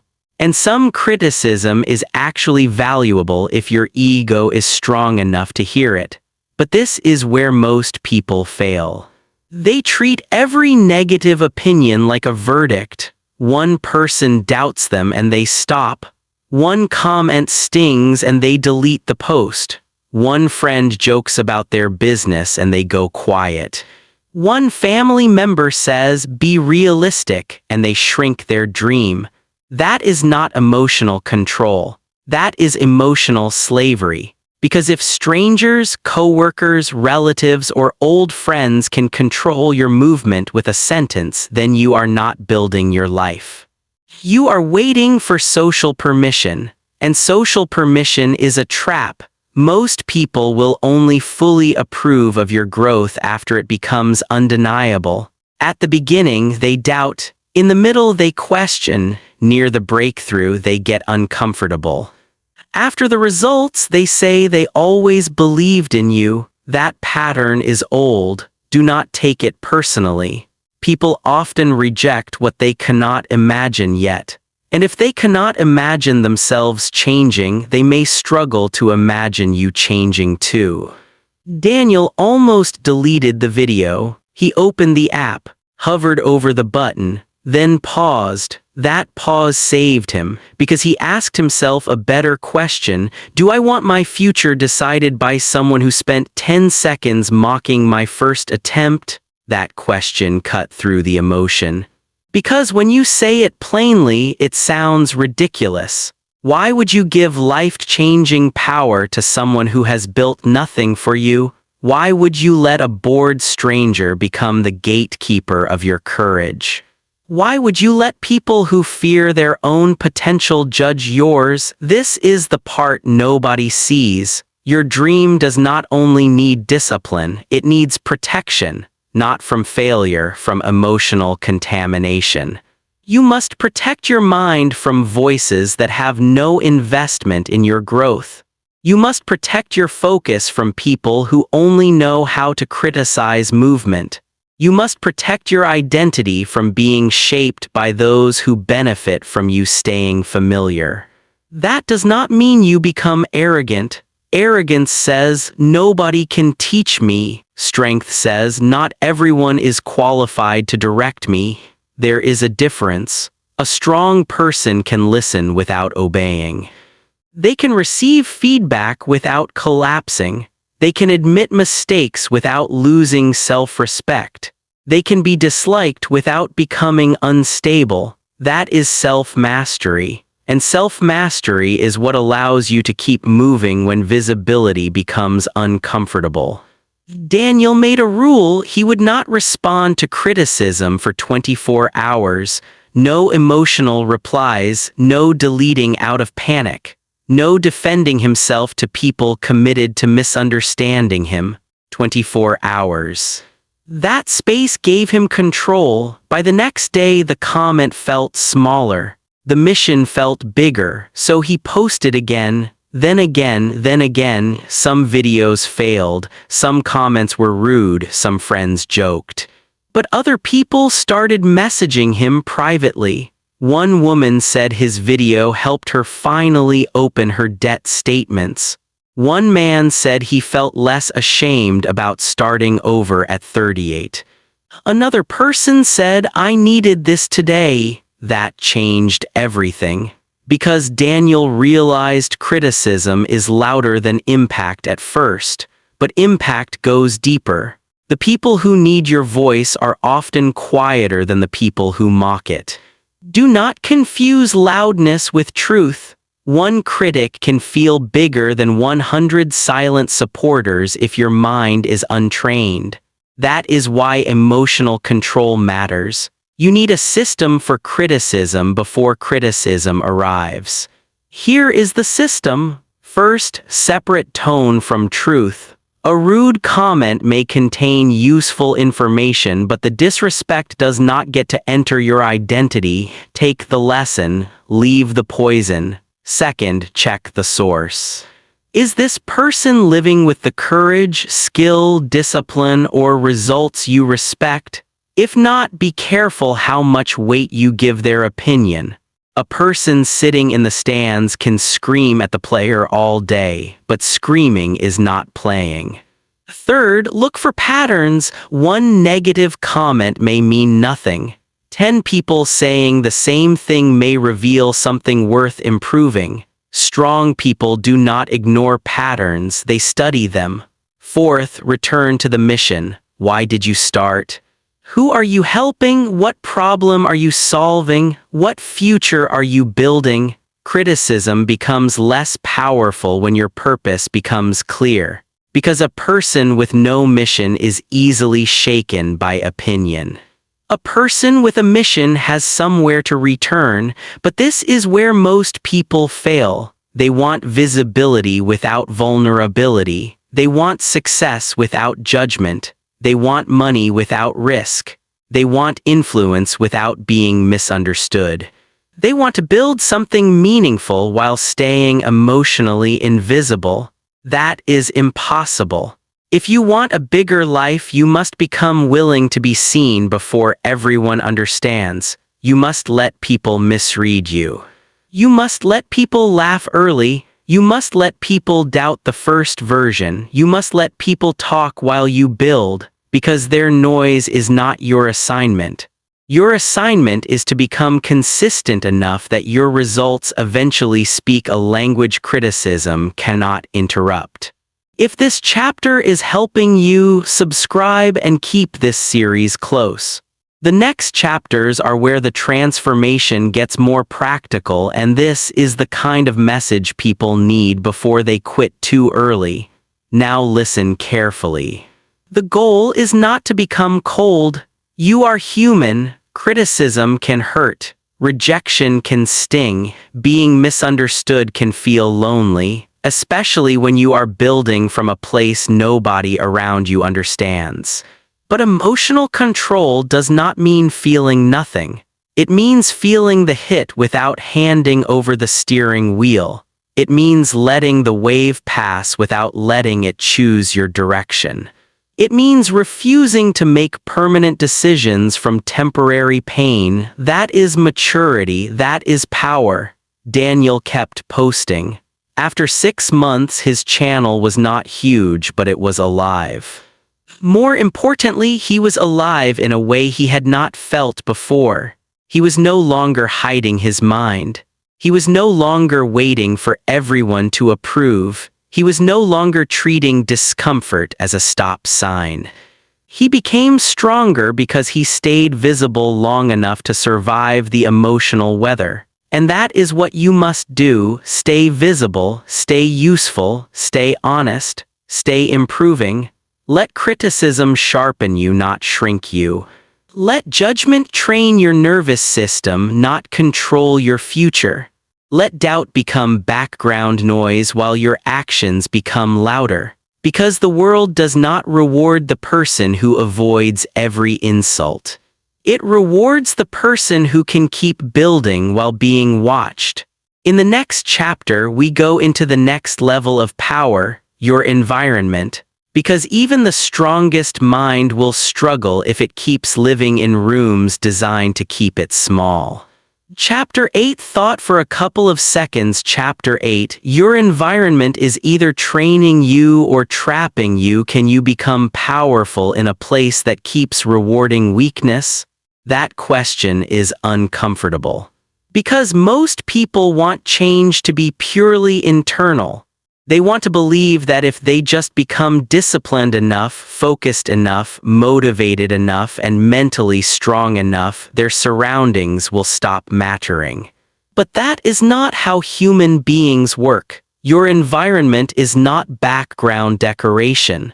Your environment is a training system. Every room you enter trains you. Every person around you trains you. Every habit in your house trains you.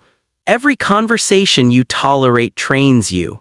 Every place where you spend time is quietly teaching your nervous system what is normal. And if your environment normalizes distraction, emotional spending, low standards, gossip, complaining, fear, and survival thinking, then your ambition has to fight a war every single day. That war gets exhausting, not because you are weak, because you are trying to grow roots in poisoned soil. Think about a guy named Eric in Detroit. Eric wanted more, not in a vague fantasy way. He wanted to get out of debt, build a small online income, get healthier, and stop feeling like his life was shrinking. He listened to self-improvement videos at work. He wrote down goals. He even had a plan. But every time he went home, the plan started dying. His apartment was messy. His phone was always within reach. His friends only wanted to talk about sports betting, drama, and who was fake. His family treated every ambition like a joke.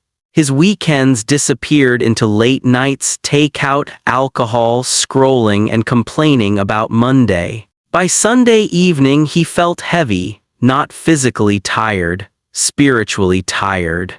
Like his future had been touched by too many people who did not believe in it. This is the part nobody sees. Eric did not lack desire, he lacked an environment that made growth easier than decay. And that matters more than most people admit, because your willpower is limited. You can fight temptation for a while, you can resist bad influence for a while, you can push through negativity for a while. But if everything around you is constantly pulling you backward, eventually you start mistaking exhaustion for failure. You say, I guess I'm just not disciplined. But maybe the truth is simpler. You are trying to become a new person while living inside a system built for the old one.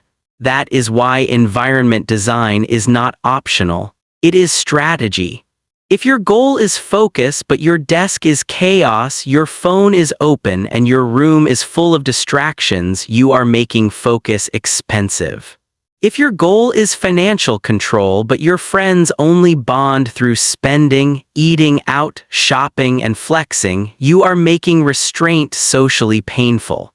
If your goal is confidence but your closest people mock growth, punish ambition, and call every dream unrealistic, you are making courage lonely. And lonely courage is hard to sustain, but this is where most people fail. They try to change their life while keeping every influence exactly the same. Same people, same rooms, same routines, same weekend patterns. Same digital inputs, same conversations, same emotional triggers. Then they wonder why they keep becoming the same version of themselves. You cannot repeatedly enter the same psychological environment and expect a completely different identity to survive. Identity needs reinforcement. If you want to become disciplined, your environment must remind you of discipline. If you want to become financially sharp, your environment must reduce impulsive spending. If you want to become focused, your environment must protect deep work. If you want to become confident, your environment must expose you to people who act with standards. If you want to build wealth, your environment must keep you close to creation, ownership, learning, and opportunity. This does not mean you need rich friends tomorrow. It means you need fewer influences that make staying stuck feel normal. Eric started small. He did not move cities. He did not cut everyone off dramatically. He did not announce a new identity on social media. He changed the rooms he controlled first. His bedroom stopped being a scrolling cave. Phone charger across the room, no screen in bed, a notebook on the nightstand, work clothes ready before sleep. A simple rule. The first 30 minutes of the morning belonged to him, then he changed his workspace. Clean desk, one open tab, one task, timer, water, no phone, no random music videos playing in the background, nothing aesthetic, nothing fancy. Just fewer ways to escape, and something strange happened. His discipline improved without him feeling more motivated. That is the power of environment. A good environment reduces the number of battles you have to win. A bad environment multiplies them. Most people are not losing one big battle. They are losing 50 tiny battles every day. The cookie on the counter. The phone beside the pillow. The friend who says, "Come on, live a little." The coworker who complains all day. The group chat full of nonsense. The streaming app that autoplays the next episode. The messy room that makes your mind feel messy. The credit card saved on every website. The old habit waiting in the same old place. Each one looks small. Together they become a cage. This is the part nobody sees. Your environment does not need to destroy you loudly. It only needs to keep nudging you slightly off course. A little distraction, a little overspending, A little negativity, a little sleep loss, a little self-doubt, a little delay. Do that long enough and your life drifts miles away from the future you said you wanted. That is why serious people become careful about inputs, not paranoid, careful. They understand that whatever enters the mind repeatedly becomes emotional weather. If you listen to broke conversations all day, fear starts sounding normal. If you watch people flex fake success all day, your own progress starts feeling small. If you consume outrage every morning, peace starts feeling impossible. If you surround yourself with people who laugh at discipline, discipline starts feeling socially dangerous. And if every person near you is addicted to escape, building will feel like betrayal. That last part is real. When you start changing, some people will treat your growth like abandonment. You stop spending recklessly and they say you are acting different. You stop partying every weekend and they say you think you are better. You start waking early and they call you boring. You start building something and they make jokes. Not always because they hate you, sometimes because your change makes them aware of their own stagnation. But their discomfort cannot be your compass. You have to decide what kind of life you are willing to normalize, because normal is powerful. If everyone around you is building, learning, saving, creating, training, and improving, your standards rise almost automatically. If everyone around you is drifting, numbing, complaining, spending, and blaming, your standards sink unless you fight constantly. So choose your normal carefully. Eric made another quiet change. He started spending Saturday mornings at a public library, not because libraries are magical, because the room had a different energy. People were reading, studying, working, applying, thinking. It was quiet enough for his future to speak. For 2 hours every Saturday he worked on one asset, first learning basic video editing, then creating simple content, then building a portfolio, then reaching out to small business owners. Those 2 hours became proof that he could exist outside his old pattern.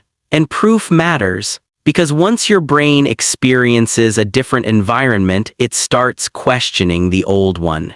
You realize peace is possible, focus is possible, better conversations are possible, progress is possible. You were not broken. You were overstimulated, undersupported, and surrounded by signals that trained you to stay small. But this is where most people fail. They think changing environment means abandoning everyone. Sometimes distance is necessary. Some people are truly toxic. Some rooms truly are dangerous for your future. But often, the first move is not dramatic separation. It is strategic reduction, less time in draining conversations, less access to people who trigger the worst version of you, less exposure to content that makes you anxious and impulsive, less emotional availability for people who only call when they need chaos validated, less loyalty to routines that keep you weak, and more time around signals that pull you upward. Books, gyms, libraries, skill-based communities. Builders, mentors, creators, people with standards, people who speak in plans instead of excuses, people who make responsibility feel normal, people who make you want to stand taller. This is not about judging people. It is about protecting direction. A seed does not hate concrete. It simply cannot grow there. And if you keep planting your future in places where growth is not supported, you will keep blaming yourself for what the soil is doing. So here is the practice. Audit your environment in 4 areas: physical, digital, social, emotional. Physical, does your space make the right action easier? Digital, does your phone feed your future or feed your weakness? Social, Do your people normalize growth or normalize escape? Emotional. Do you spend most of your day in pressure, guilt, fear, and noise, or in clarity, challenge, and calm? Be honest, not cruel, honest. Then remove one source of friction, add one source of support. Move the phone, clean the desk, mute the group chat, cancel the trigger subscription. Spend one morning in a better room. Follow people who teach what you need to learn. Stop explaining your dream to people committed to misunderstanding it. Build one corner of your life where your future feels welcome. That corner matters, because once one corner changes, identity has a place to grow. Eric did not become rich in a month, but his environment stopped attacking his progress every hour. And because of that, his focus became stronger. His spending became calmer. His confidence became steadier. His actions became more consistent. That is how transformation usually begins, not with a massive explosion, with fewer leaks, fewer triggers, fewer voices pulling you backward, more spaces where the better version of you can breathe. Your environment is either training you or trapping you. There is no neutral, so choose the rooms, choose the inputs, choose the conversations, choose the signals, choose the normal, because in the next chapter we go into the next level. Relationships and influence. And this is where everything becomes more powerful, because the right people can compress years of growth while the wrong people can quietly steal them. Chapter 9, The Wrong People Make Your Future Expensive. Who is allowed to influence you? That question sounds simple. It is not, because most people do not choose their influences carefully. They inherit them. Childhood friends, coworkers, family patterns, group chats, old relationships, social feeds, people they outgrew emotionally but still feel guilty leaving behind. And slowly their life becomes shaped by voices they never intentionally selected. That is dangerous. Because every person close to you is either pulling you toward your future, pulling you back into your past, or training you to stay exactly where you are. There is no neutral influence. Even silence has an effect. Even jokes have an effect. Even repeated conversations have an effect. If the people around you normalize discipline, ownership, learning, courage, and emotional control, your standards rise. But if they normalize complaining, spending, gossip, distraction, fear, and helplessness, your standards sink. Not all at once. Slowly, quietly, until weakness starts feeling like personality. Think about a woman named Brianna in Tampa. She was 29, worked in healthcare administration, and wanted to completely rebuild her life. She wanted to pay off debt, start exercising again, build an online income, maybe create content around burnout and career recovery. She was not lazy, she was tired of living below her potential, so she started making changes. She packed lunch instead of ordering food. She walked after work. She stopped going out every Friday. She began using her evenings to learn editing and storytelling. Nothing extreme, just small decisions pointed toward freedom. But her friends noticed, and the comments started. "You're acting different. You never come out anymore. You think you're better now. Life is short. Just enjoy yourself." At first, she laughed it off. Then she started feeling guilty. Then she started explaining herself. Then she started compromising. One dinner became 3. One drink became a full night. One skipped workout became a skipped week. One weekend of old habits became another month of delay. This is the part nobody sees. Sometimes your discipline does not fail because you are weak. It fails because your belonging is being threatened. Human beings are wired to belong. We want approval. We want safety in the group. We want to avoid rejection. So when change risks social discomfort, the brain panics. It says, stay familiar, stay accepted, don't make people uncomfortable. And that is how many people get pulled back into lives they were trying to escape, not by enemies. By people they love, by people who are not evil, just unaligned. By people who are comfortable with the version of you that does not challenge them. But this is where most people fail. They confuse loyalty with self-abandonment. They think being loyal means staying available to every old pattern. They think being kind means saying yes when their future is begging them to say no. They think changing means betraying people, but growth is not betrayal. Sometimes growth simply reveals who was connected to your pain, not your purpose. That is a hard truth. Some relationships are built around escape. You bond through complaining, you bond through overspending, you bond through gossip. You bond through hating work, you bond through unhealthy habits, you bond through shared frustration. And when you stop participating in the old ritual, the relationship has nothing strong left to stand on. That does not mean you hate them. It means the connection was not built for the person you are becoming. Brianna had to learn this slowly. She did not cut everyone off dramatically. She just stopped negotiating with her standards. Friday night became non-negotiable work time. Saturday morning became gym and planning time. She still saw friends, but she stopped using friendship as an excuse to abandon herself. And the reaction taught her everything. Some friends adjusted, some respected it.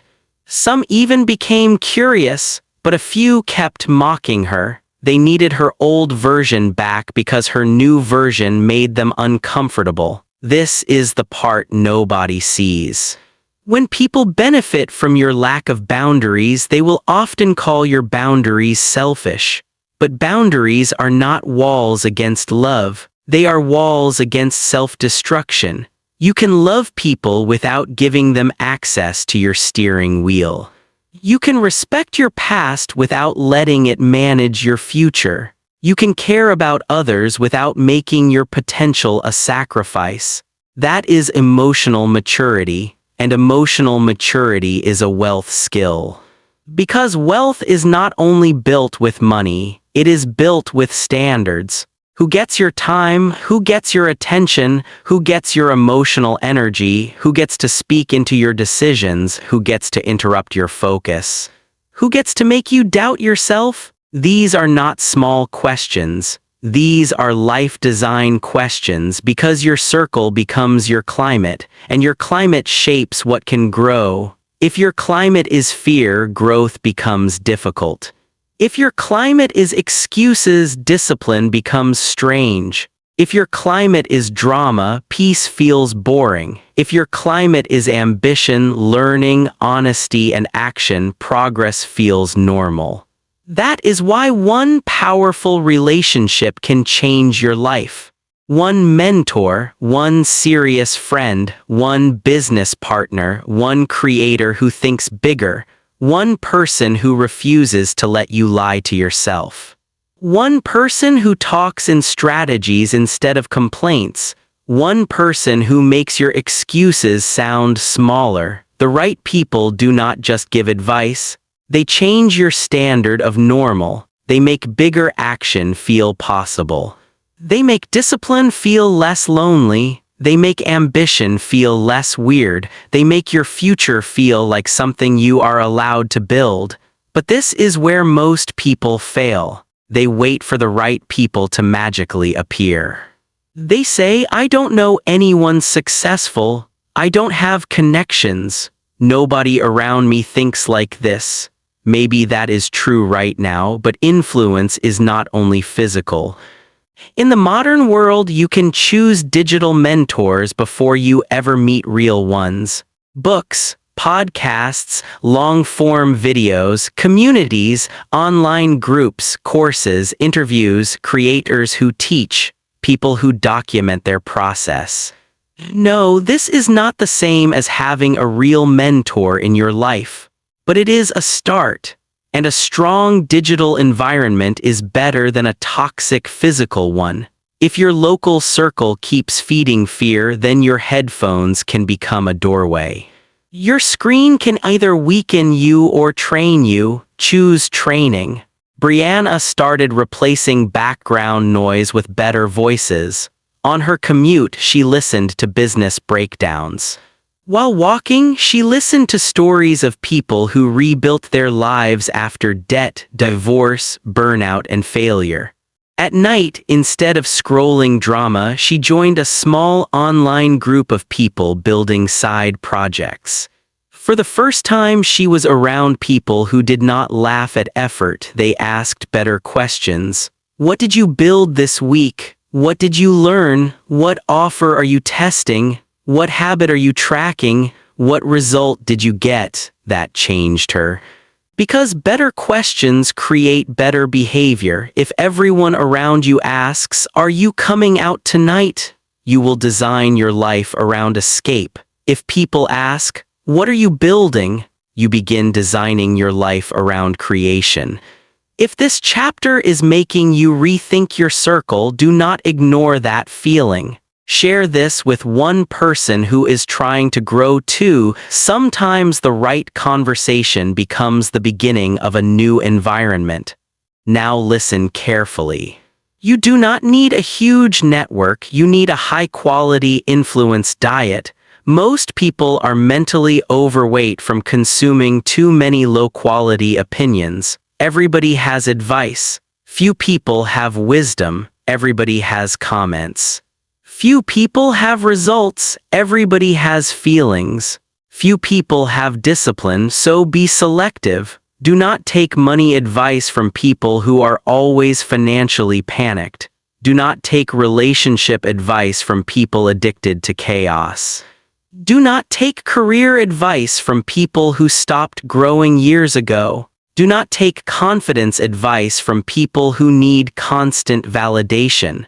Do not take dream advice from people who buried theirs and now call it realism. Be respectful, but be careful, because advice carries energy. And if you keep absorbing the worldview of people who gave up, your own future will start feeling unrealistic. That is how influence works. Quietly, repeatedly, emotionally. Until someone else's limitation becomes your belief. Brianna's breakthrough came when she made a list of the 5 people and 5 digital voices influencing her most. Then she asked one question beside each name. Does this influence make me stronger or easier to control? That question was brutal. Some names hurt to look at. Some accounts had to be unfollowed. Some conversations needed less access. Some relationships needed distance. Some new voices needed to be added intentionally, and after a few months her life felt lighter, not perfect. Lighter, she was still working, still paying debt, still learning, still tired sometimes. But now her environment supported the climb instead of mocking it. That is the goal, not isolation, alignment. You are not trying to become cold, you are trying to become clean. Clean from constant drama, clean from social pressure. Clean from people who use guilt to keep you available. Clean from conversations that make your future feel foolish. Clean from voices that only know how to shrink things. Because once your influence diet changes, your decisions change. Once your decisions change, your habits change. Once your habits change, your identity changes. And once your identity changes, your results begin to follow. The wrong people make your future expensive. The right people make your future believable. Choose carefully. In the next chapter, we go into the next level of transformation, ownership. Because once your focus, money, environment, and relationships begin to align, the question becomes unavoidable. What will you stop renting and finally start owning? Chapter 10, Ownership is where freedom begins. What do you actually own? Not what do you use, not what do you rent, not what do you access, not what makes you feel successful for a moment. What do you own? That question can make a person quiet, because most people spend years touching things that belong to someone else. They work inside someone else's company, build someone else's brand, pay rent to someone else's property, spend attention on someone else's platform, use money to buy things that lose value, give their best energy to systems they do not control. Then they wonder why freedom feels so far away. It is not because they are doing nothing. It is because too little of what they do becomes ownership. And without ownership, your effort keeps evaporating. You can work hard and still own nothing. You can be busy and still build nothing. You can look successful and still have no real control. That is the brutal difference between appearance and power. Appearance says, look what I can afford. Power says, look what keeps working for me. Think about a man named Louis in San Diego. He had a good job in tech support, not rich but comfortable enough to look stable. Nice apartment, nice car, nice clothes, good restaurants on the weekend. From the outside, he looked like he was doing well. But inside, he felt fragile. If the job disappeared, everything would shake. If rent went up, he would feel it. If his car needed repairs, his savings would suffer. If a medical bill hit, his confidence would collapse. His lifestyle looked strong. His foundation was weak. This is the part nobody sees. Many people do not have a money problem first. They have an ownership problem. Their income comes in, but it does not become assets. It becomes comfort. It becomes image. It becomes payments. It becomes subscriptions. It becomes interest owed to banks. It becomes temporary relief. Then the next month they have to start over. That is not financial progress. That is financial treadmill. You are moving, sweating, trying, stressing, but the ground beneath you is not changing. Ownership changes the ground. Ownership means something exists outside your immediate effort. A skill you carry. A brand people trust. A piece of content that keeps attracting attention. A product that can sell more than once. A business system that can repeat. An investment that can grow. A relationship network that creates opportunity. A process that saves time. A reputation that opens doors.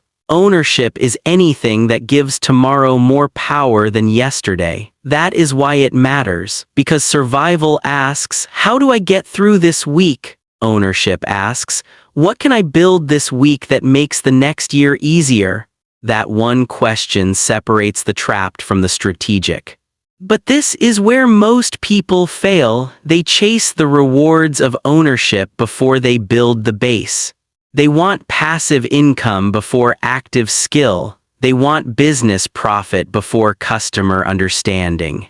They want audience money before audience trust. They want investments before financial discipline.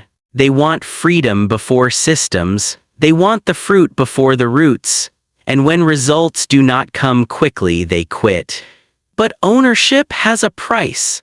At the beginning, you often work harder for less visible reward. You spend hours building something nobody notices yet. You learn skills that do not pay immediately. You create content that gets ignored.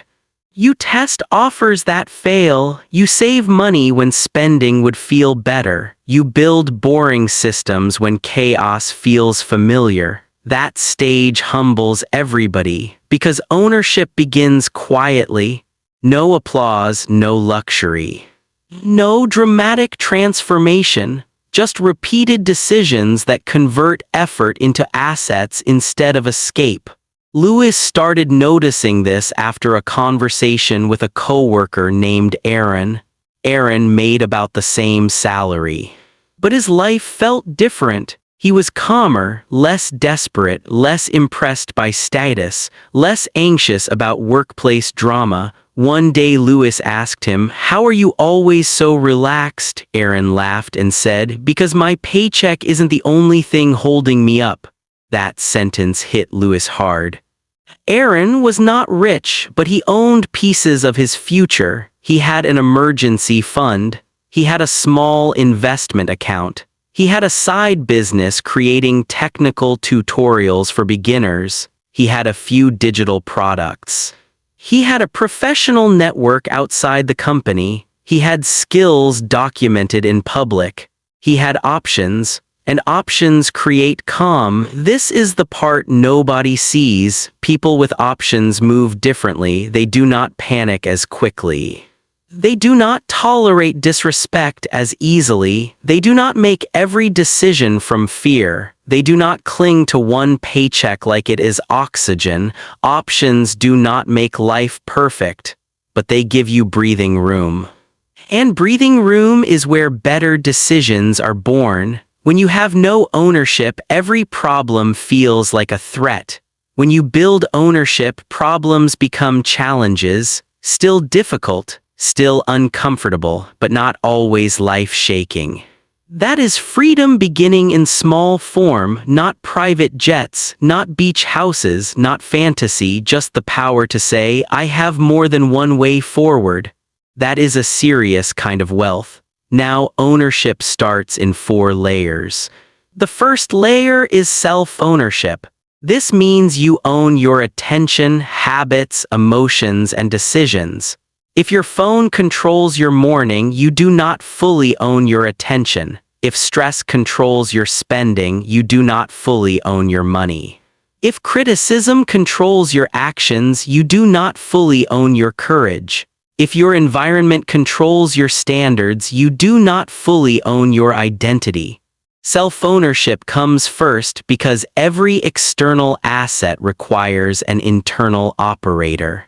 A weak operator can destroy a strong opportunity. That is why this audiobook started with focus, money, psychology, bold action, criticism, and environment. Those are not random lessons. They are the foundation. Before you build assets, you must become someone who can manage power without losing control. The second layer is skill ownership.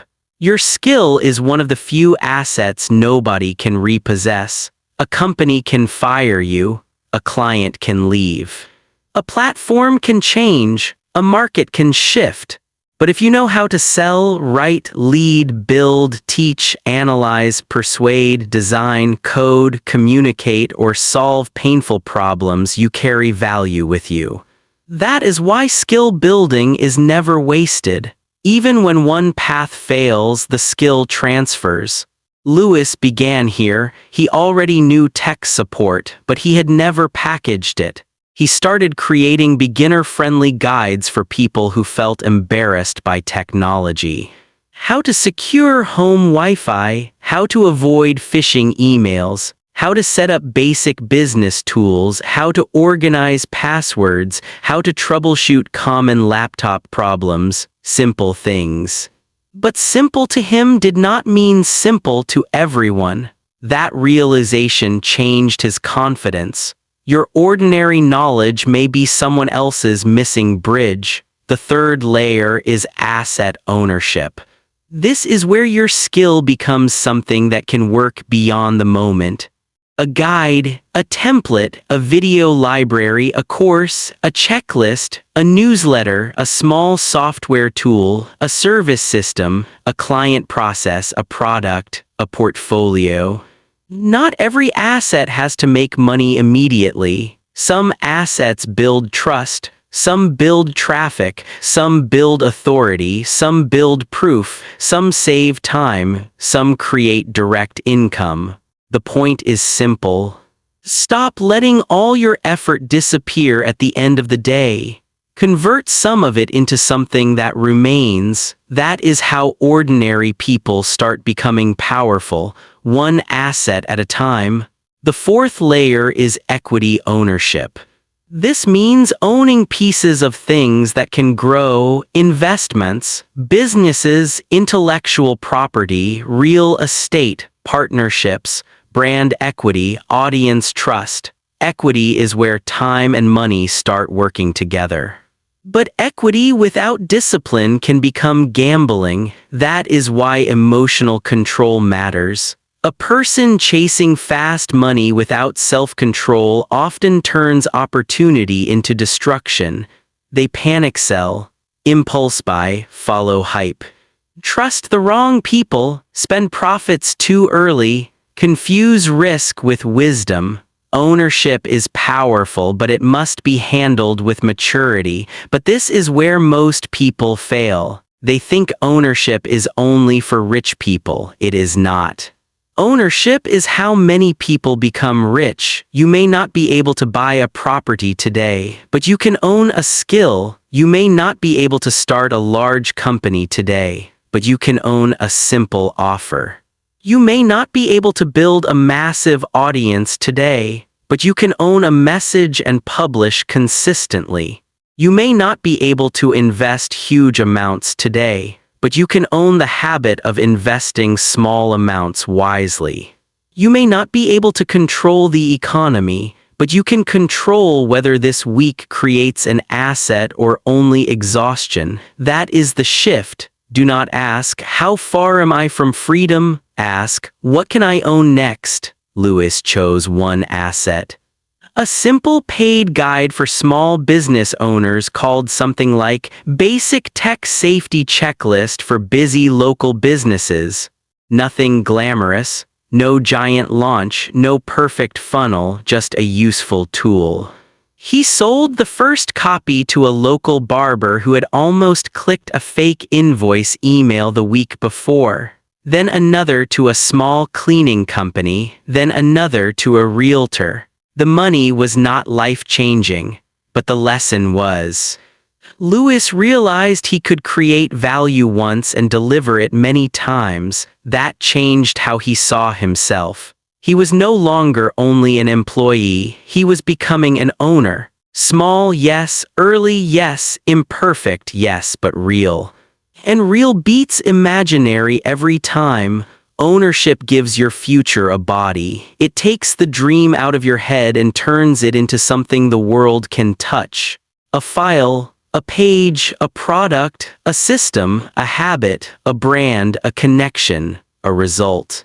Something real, and once something is real, it can be improved. Once it can be improved, it can grow. Once it can grow, it can create options. Once it creates options, your fear begins to lose control.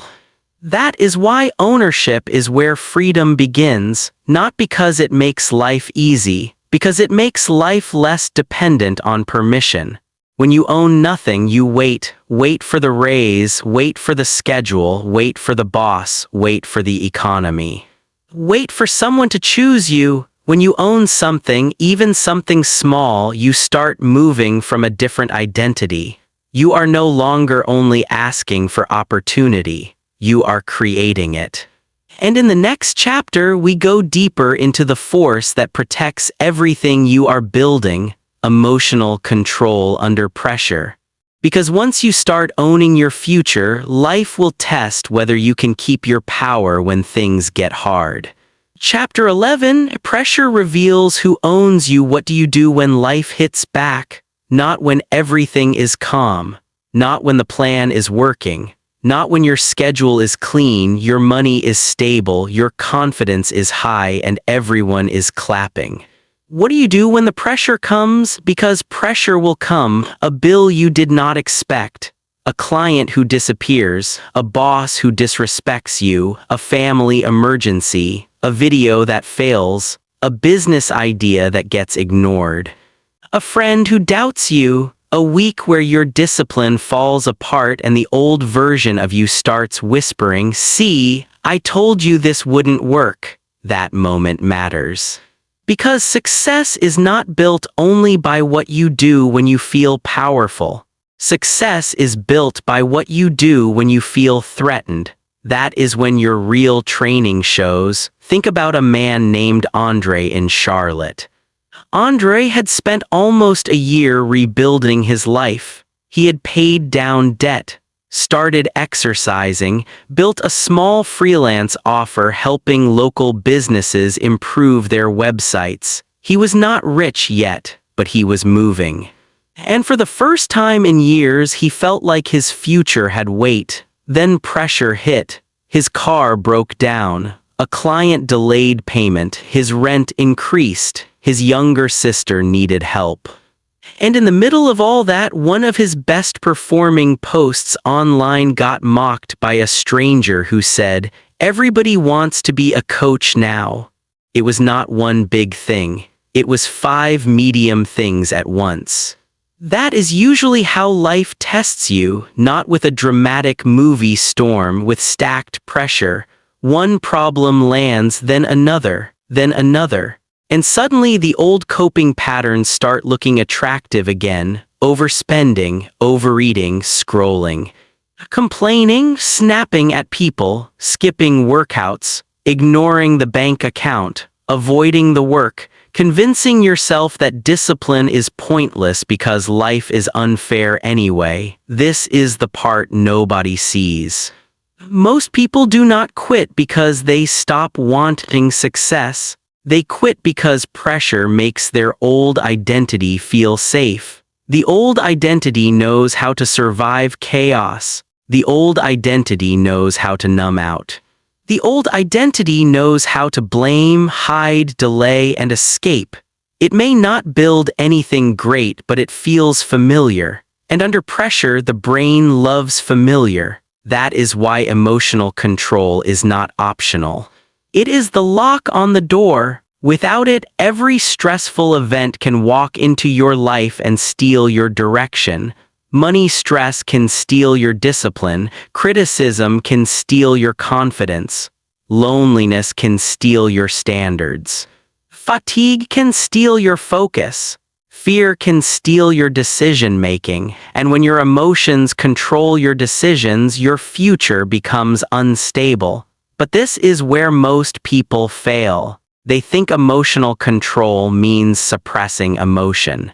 Pretending nothing hurts. Pretending fear is not there. Pretending betrayal, stress, embarrassment, or disappointment does not affect them. That is not control. That is pressure building behind a locked door. Real emotional control means you can feel everything without obeying everything.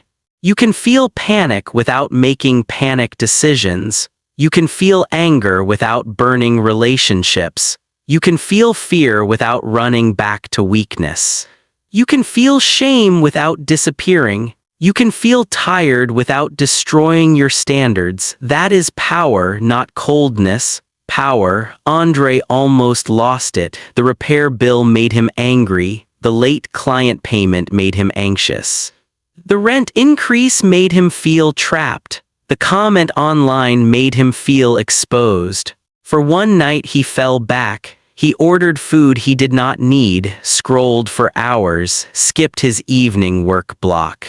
Went to sleep feeling like he had betrayed himself. And the next morning the old voice returned. "You always do this. You're not really disciplined. You were just pretending. This is why people like you don't make it." That voice is brutal and familiar, but Andre had learned something important. A bad night is not a failed life. A slip is not an identity. A setback is not a prophecy, so he did not try to repair everything at once. He did one thing. He returned.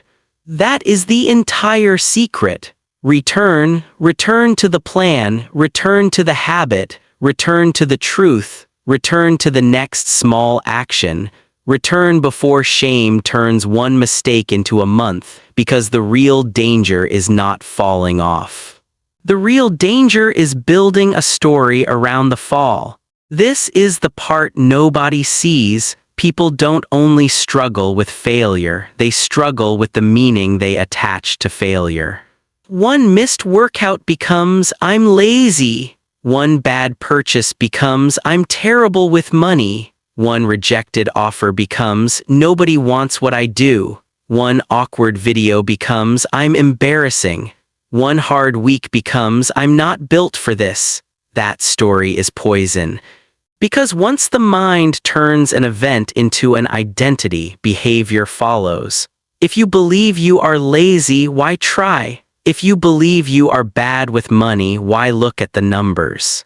If you believe nobody wants your value, why make another offer? If you believe you always fail, why risk again? This is how pressure wins, not by defeating you directly. By convincing you to define yourself by the worst moment of the week. So here is the rule: never let a temporary emotional state write a permanent identity. Read that again slowly. Never let a temporary emotional state write a permanent identity. You are not your panic, you are not your bad day, you are not your old habit, you are not the comment, you are not the rejection. You are not the number in the bank account. You are the person making the next decision, and the next decision is where power returns. Andre used a simple pressure system. First, he named the emotion, not dramatically, clearly. I feel anxious, I feel angry, I feel ashamed, I feel overwhelmed. Naming emotion creates distance. It turns the storm into something you can observe. Second, he identified the impulse. What does this feeling want me to do? Anxiety wanted him to avoid the bank account. Anger wanted him to send a rude message. Shame wanted him to stop posting. Stress wanted him to spend money for comfort. Once he saw the impulse, he could question it. Third, he chose the smallest powerful action, not the perfect action. The smallest one: open the account, send a professional follow-up, walk for 10 minutes, write one paragraph, clean the desk. Drink water, make the call, do the first rep. Small actions under pressure are not small, they are proof of command, and proof of command rebuilds identity. But this is where most people fail. They wait until they feel calm to act. But calm often comes after action. You do not always breathe first and then move. Sometimes you move and the breath follows. Sometimes you open the bill and the fear gets smaller. Sometimes you send the message and the anxiety drops. Sometimes you work for 10 minutes and the fog begins to clear. Sometimes you walk outside and your nervous system remembers you are not trapped. Action is not only productive. Action is emotional medicine, not escape medicine. Because it teaches your brain, I am still capable while uncomfortable. That belief is priceless. Andre did not fix his life in one day, but he protected the direction. He called the repair shop and made a payment plan. He followed up with the client professionally. He adjusted his monthly budget. He told his sister what he could help with honestly without pretending he had unlimited money. Then he worked for 30 minutes on his freelance outreach. Only 30. But those 30 minutes mattered because they were done under pressure. Anybody can make plans when life is calm, but the person who can still take one clean action while stressed is becoming dangerous to their old life. If this chapter is helping you, stay with this series and share it with someone who is in a hard season. A lot of people do not need more hype, they need a system for not collapsing when life gets heavy. Now listen carefully. Emotional control also protects your money because pressure makes people financially stupid. Stress says buy relief, fear says grab quick money, ego says prove you're okay, desperation says take the shady opportunity, panic says sell too early, loneliness says spend to belong. And if you do not pause, your emotions will turn one hard week into long-term damage. This is why the 24-hour rule matters. When pressure is high, do not make major financial decisions quickly unless there is a true emergency. Pause, breathe, write the numbers, call someone steady, sleep if you can, then decide. Pressure loves speed, wisdom creates space.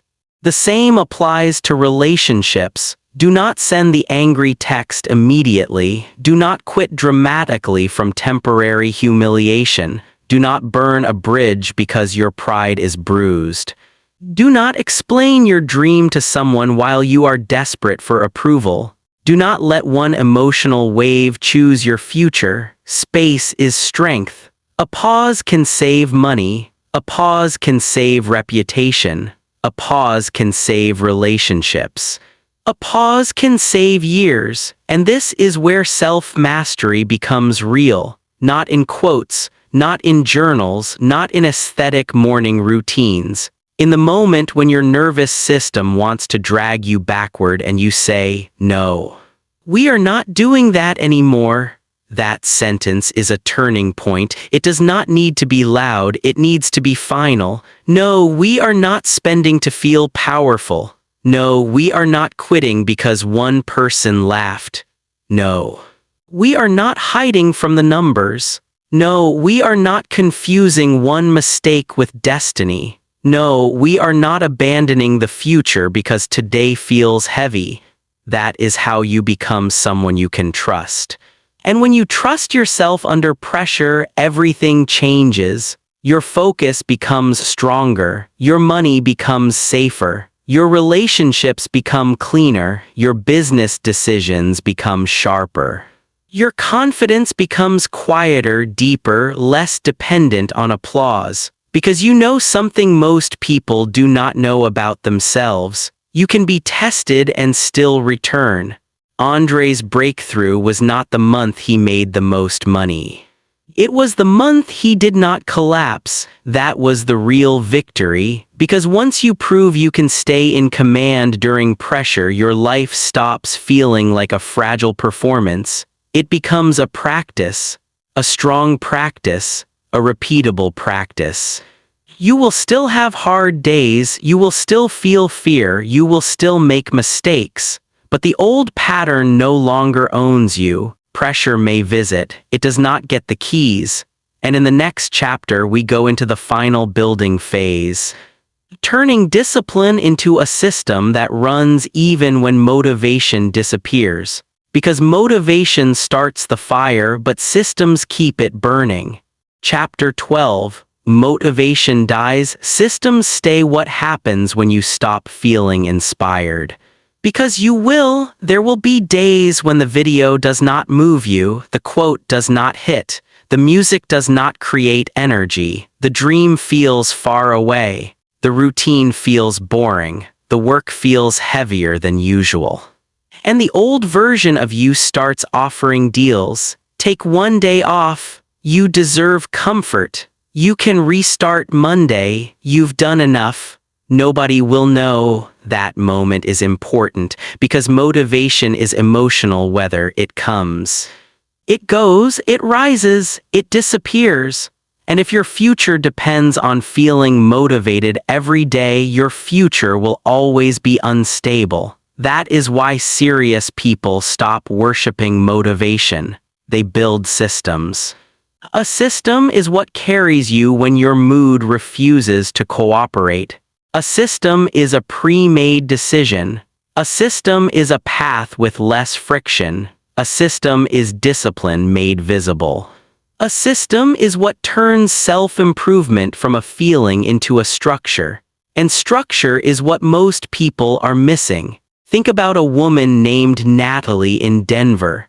Natalie had started rebuilding her life after years of stress, debt, distraction, and emotional burnout.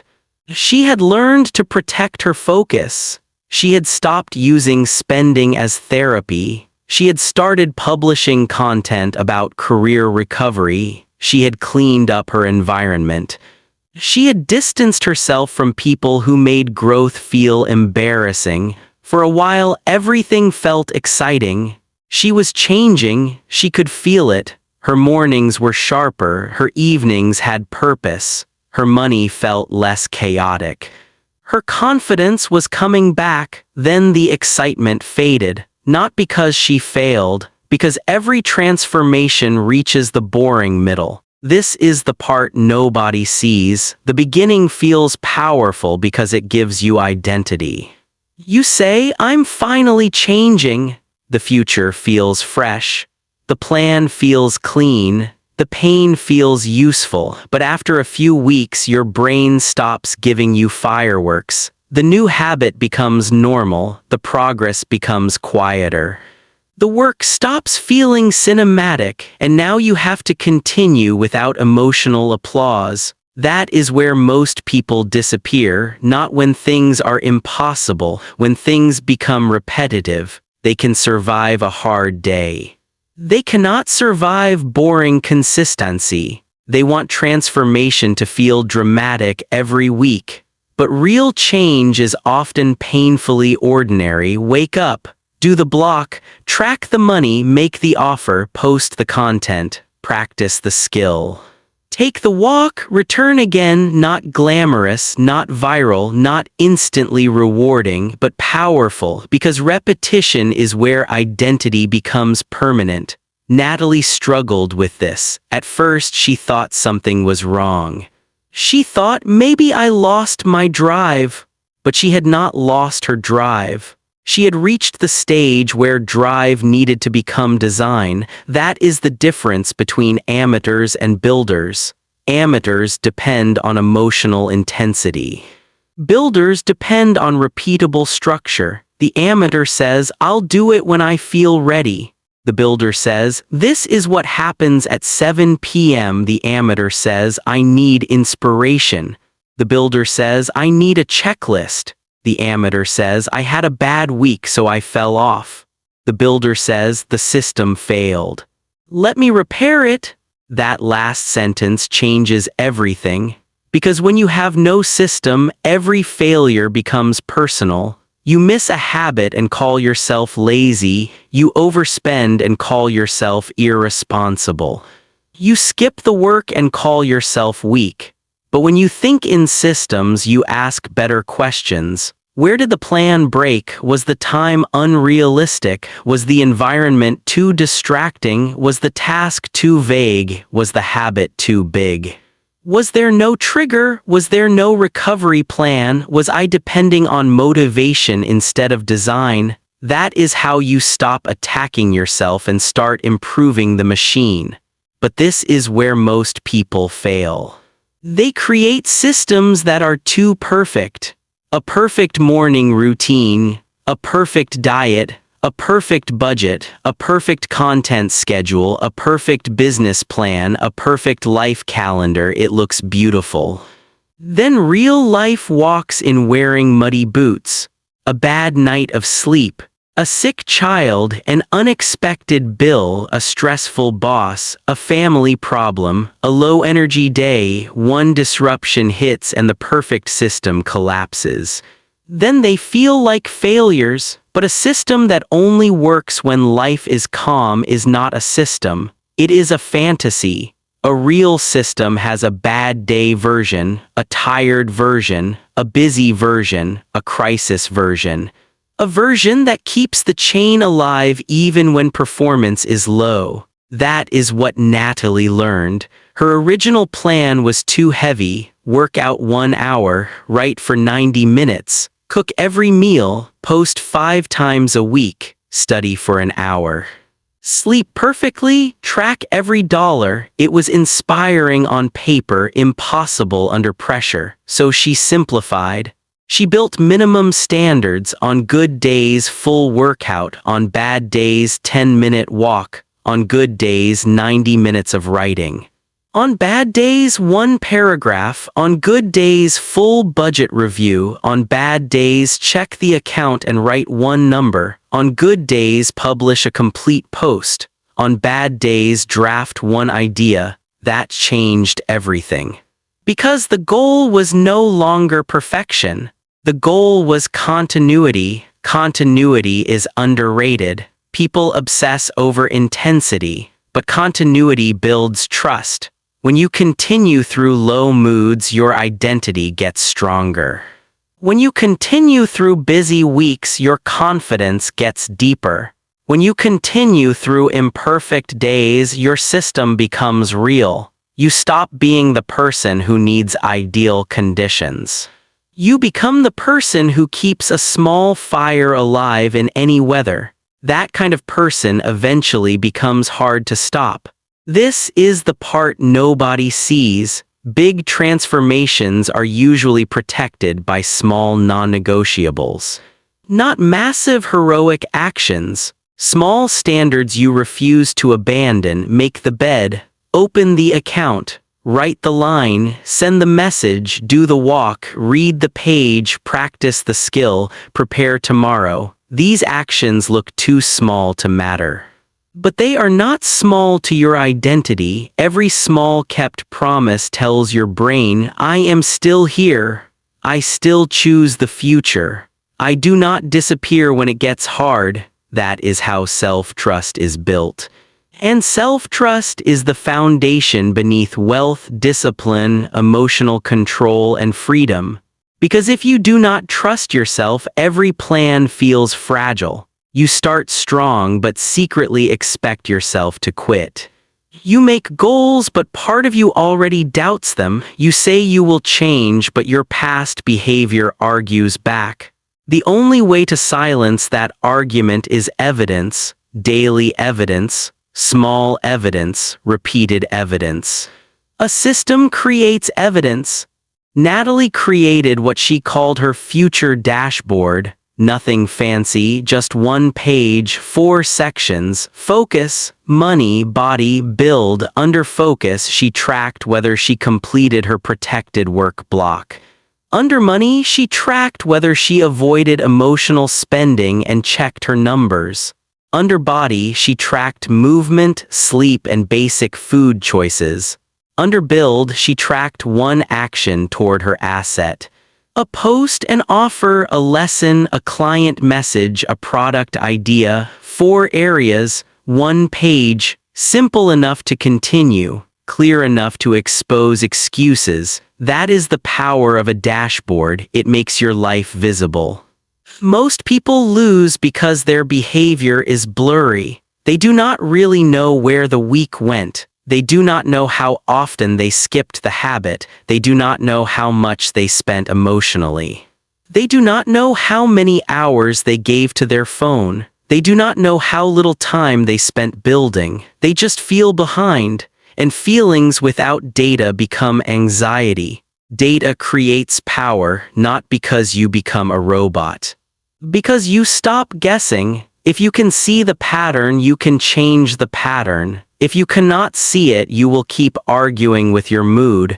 But this is where most people fail. They track too much. They turn self-improvement into a second job. 20 habits, 10 apps, color-coded calendars, complicated spreadsheets, daily scoring systems that take more energy than the work itself. That can feel productive, but it often becomes another hiding place. Track only what drives the transformation.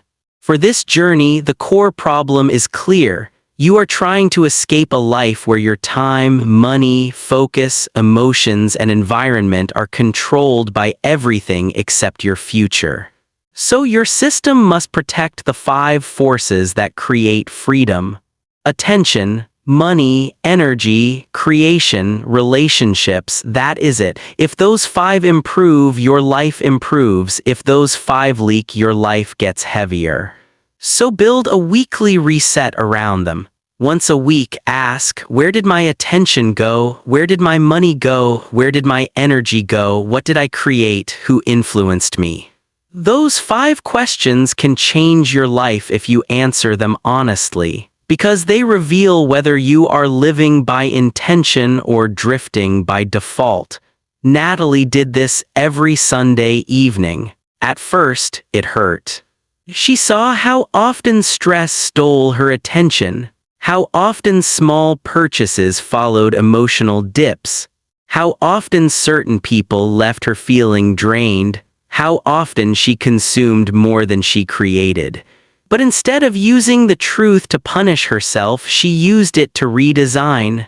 Phone outside the bedroom, groceries before the week started, 2 pre-planned work blocks, 1 quiet night with no social obligations.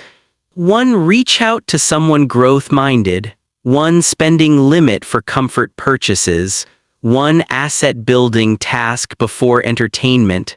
Simple, repeatable, boring, effective. That is the personality of a strong system, boring and effective.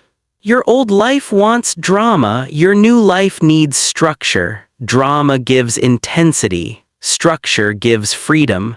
Drama makes you feel alive for a moment. Structure gives you a life you do not need to escape. And this is where the whole journey begins to connect. Focus gave you attention back. Money psychology stopped emotional leaks. Bold action broke hesitation. Perception made your value visible. Criticism trained your nervous system. Environment changed your normal. Relationships cleaned your influence. Ownership gave your future a body. Pressure taught you to return. Now systems make it repeatable. Because transformation is not one decision. It is a sequence of decisions protected by design. You do not rise because you had one powerful night. You rise because you built a life where the right actions become easier to repeat. That is how ordinary people become unrecognizable. Not overnight, over and over. Natalie's results began slowly. She saved more money because spending had rules. She created more content because writing had a time block. She felt healthier because movement had a minimum version. She felt calmer because Sundays gave her a reset. She started getting messages from people who connected with her work, then one small client, then another, then a digital guide, then a growing audience. None of it came from motivation alone. It came from a system that kept her moving after motivation left the room. That is the final lesson of this chapter. Do not build a life that depends on your best mood. Build a life that can survive your worst week. Because your worst week is coming, stress will come, doubt will come, fatigue will come, distraction will come, old habits will knock. People will misunderstand, money will tighten, motivation will disappear, and when that happens, you need more than inspiration. You need a structure that says, here is the next step, not the perfect step, the next step. Because freedom is not built by people who feel powerful every day. Freedom is built by people who know what to do when they do not. In the next chapter, we bring everything together. The final chapter is about becoming the operator of your life, not the worker trapped inside the machine, not the consumer reacting to pressure, not the dreamer waiting for permission, the operator. The person who sees the system, owns the direction, and finally starts building freedom on purpose. Chapter 13, become the operator of your life. Who is running your life right now, not who you say is running it. Who is actually making the decisions? Is it your future or is it stress? Is it discipline or is it your phone? Is it vision or is it fear? Is it strategy or is it whatever emotion hits hardest that day? That is the final question. Because everything we have talked about comes back to one painful truth. Most people are not living as operators. They are living as responders. They respond to bills, respond to bosses, respond to notifications, respond to cravings, respond to criticism, respond to loneliness, respond to pressure, respond to whatever the world throws at them. And after years of responding, they call it life. But it is not life, it is reaction, and reaction is expensive. Reaction spends money before thinking. Reaction quits when criticized. Reaction scrolls when uncomfortable. Reaction stays in dead environments. Reaction keeps low-quality relationships alive out of guilt. Reaction waits for permission. Reaction confuses movement with progress. Reaction keeps you tired, busy, and emotionally available to everything except your own future. This is the part nobody sees. A person can work hard every day and still not be in control. They can make money and still not build freedom. They can consume self-improvement content and still avoid the uncomfortable move. They can dream about wealth and still live like someone waiting to be rescued. Because the difference is not desire, the difference is operation. An operator does not simply ask, "How do I feel today?" An operator asks, "What system is producing my results?" That question changes everything. If your money is chaotic, the operator does not only say, "I need more money." The operator asks, "What emotional pattern is spending my future?" If your focus is broken, the operator does not only say, "I need motivation." The operator asks, "Who owns my attention before I do?" If your environment drains you, the operator does not only say, "I'm tired." The operator asks, "What routine or relationship keeps training me to stay small?" If your dream is delayed, the operator does not only say, "I'm not ready." The operator asks, "What is the smallest real-world test I can make today?" That is the shift.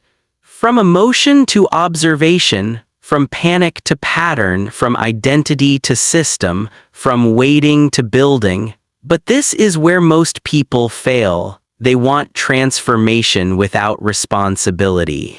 They want a better life, but they still want their old comforts to remain untouched. They want more money, but not financial honesty. They want discipline, but not discomfort. They want respect, but not visibility. They want freedom, but not ownership.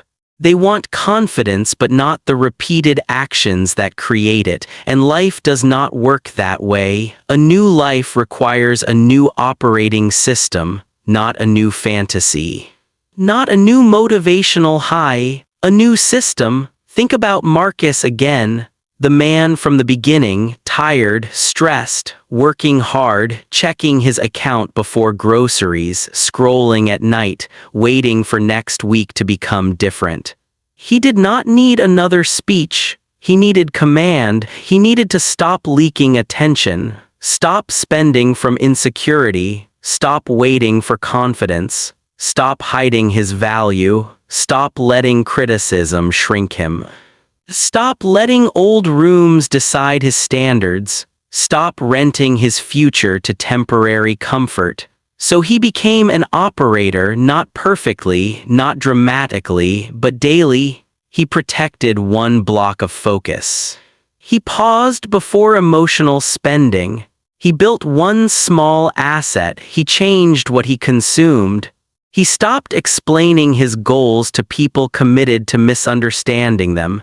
He tracked the 5 forces: attention, money, energy, creation. Influence. Every week he looked at them honestly, not to punish himself, to direct himself, because what you measure you can manage, and what you manage you can improve. Slowly his life stopped feeling like random pain. It started looking like a system, and once he could see the system, he could change it. That is power, not loud power, quiet power, the kind that does not need applause, the kind that wakes up and says, "I know what I am building." That is the real transformation. You stop being impressed by noise. You stop being hypnotized by fake success. You stop chasing shortcuts that make you feel powerful but leave you weaker. You stop calling every discomfort a sign to quit. You stop asking life to feel easy before you act. You become steady. And steady people build things unstable people only talk about. This is the part nobody sees. Freedom is usually boring before it becomes beautiful. It looks like saying no. checking the numbers, doing the work block, walking away from the argument, publishing the imperfect piece, sending the offer, eating the simple meal, sleeping instead of scrolling, saving instead of flexing, learning instead of performing, returning after a bad day, again and again and again. Then one day the invisible work becomes visible, your bank account is calmer, your mind is clearer, your body feels less heavy, your confidence is less desperate. Your skills are sharper, your reputation is stronger, your opportunities are better. Your old life still exists in memory, but it no longer has the same grip. That is when you realize something. You were never trying to become rich only in money. You were trying to become rich in control, control over your attention, control over your emotions, control over your time, control over your direction. Control over the person you become when life pressures you. That is real wealth, because money without control disappears, success without control collapses, opportunity without control gets wasted, but a person with control can rebuild. They can adjust, they can learn, they can create, they can start again. They are not dependent on one paycheck, one platform, one approval, one perfect moment, or one lucky break. They become the source. And that is what the operator understands. The goal is not to escape work. The goal is to make your work create power. The goal is not to avoid pressure. The goal is to stop letting pressure own you. The goal is not to impress people. The goal is to become so aligned that the right people recognize your value. The goal is not to chase money in panic. The goal is to build value so consistently that money becomes a response. That is the difference between the trapped worker and the operator. The trapped worker asks, "How do I survive this week?" The operator asks, "What can I build this week that gives my future more strength?" That one question can become your compass. Ask it every Sunday. Ask it when you get paid. Ask it before you spend. Ask it before you scroll. Ask it before you say yes. Ask it before you quit. What am I building that gives my future more strength? If the answer is nothing, do not panic. Adjust 1 hour, 1 skill, 1 asset, 1 boundary, 1 better relationship, 1 clearer offer, 1 stronger habit, 1 honest look at the numbers, 1 protected block of focus. That is enough to begin. Because the operator does not worship massive change. The operator respects small moves that compound. And compounding is how ordinary lives become extraordinary, not in one dramatic leap, through repeated direction, through systems, through emotional control, through visible value, through ownership, through refusing to abandon the future just because the present feels uncomfortable. So here is the final message. You are not behind because you are broken. You are behind because too much of your power has been rented out, to distraction, to fear, to approval, to impulse, to old environments, to people who never paid the price for your potential. Take it back, not someday. Not when life gets easier, not when everyone understands. Take back one piece today, your focus, your money, your evening, your morning, your voice, your standard, your next decision. That is how the operator is born, not through a title. Through command. And if this audiobook gave you even one honest mirror, one useful system, or one moment where you felt your power coming back, subscribe, save it, and return to it when the old pattern tries to pull you back. Because the old life will call again, but now you know the game, you know the pattern, you know the levers, and you know the next move. Stop reacting, start building, become the operator.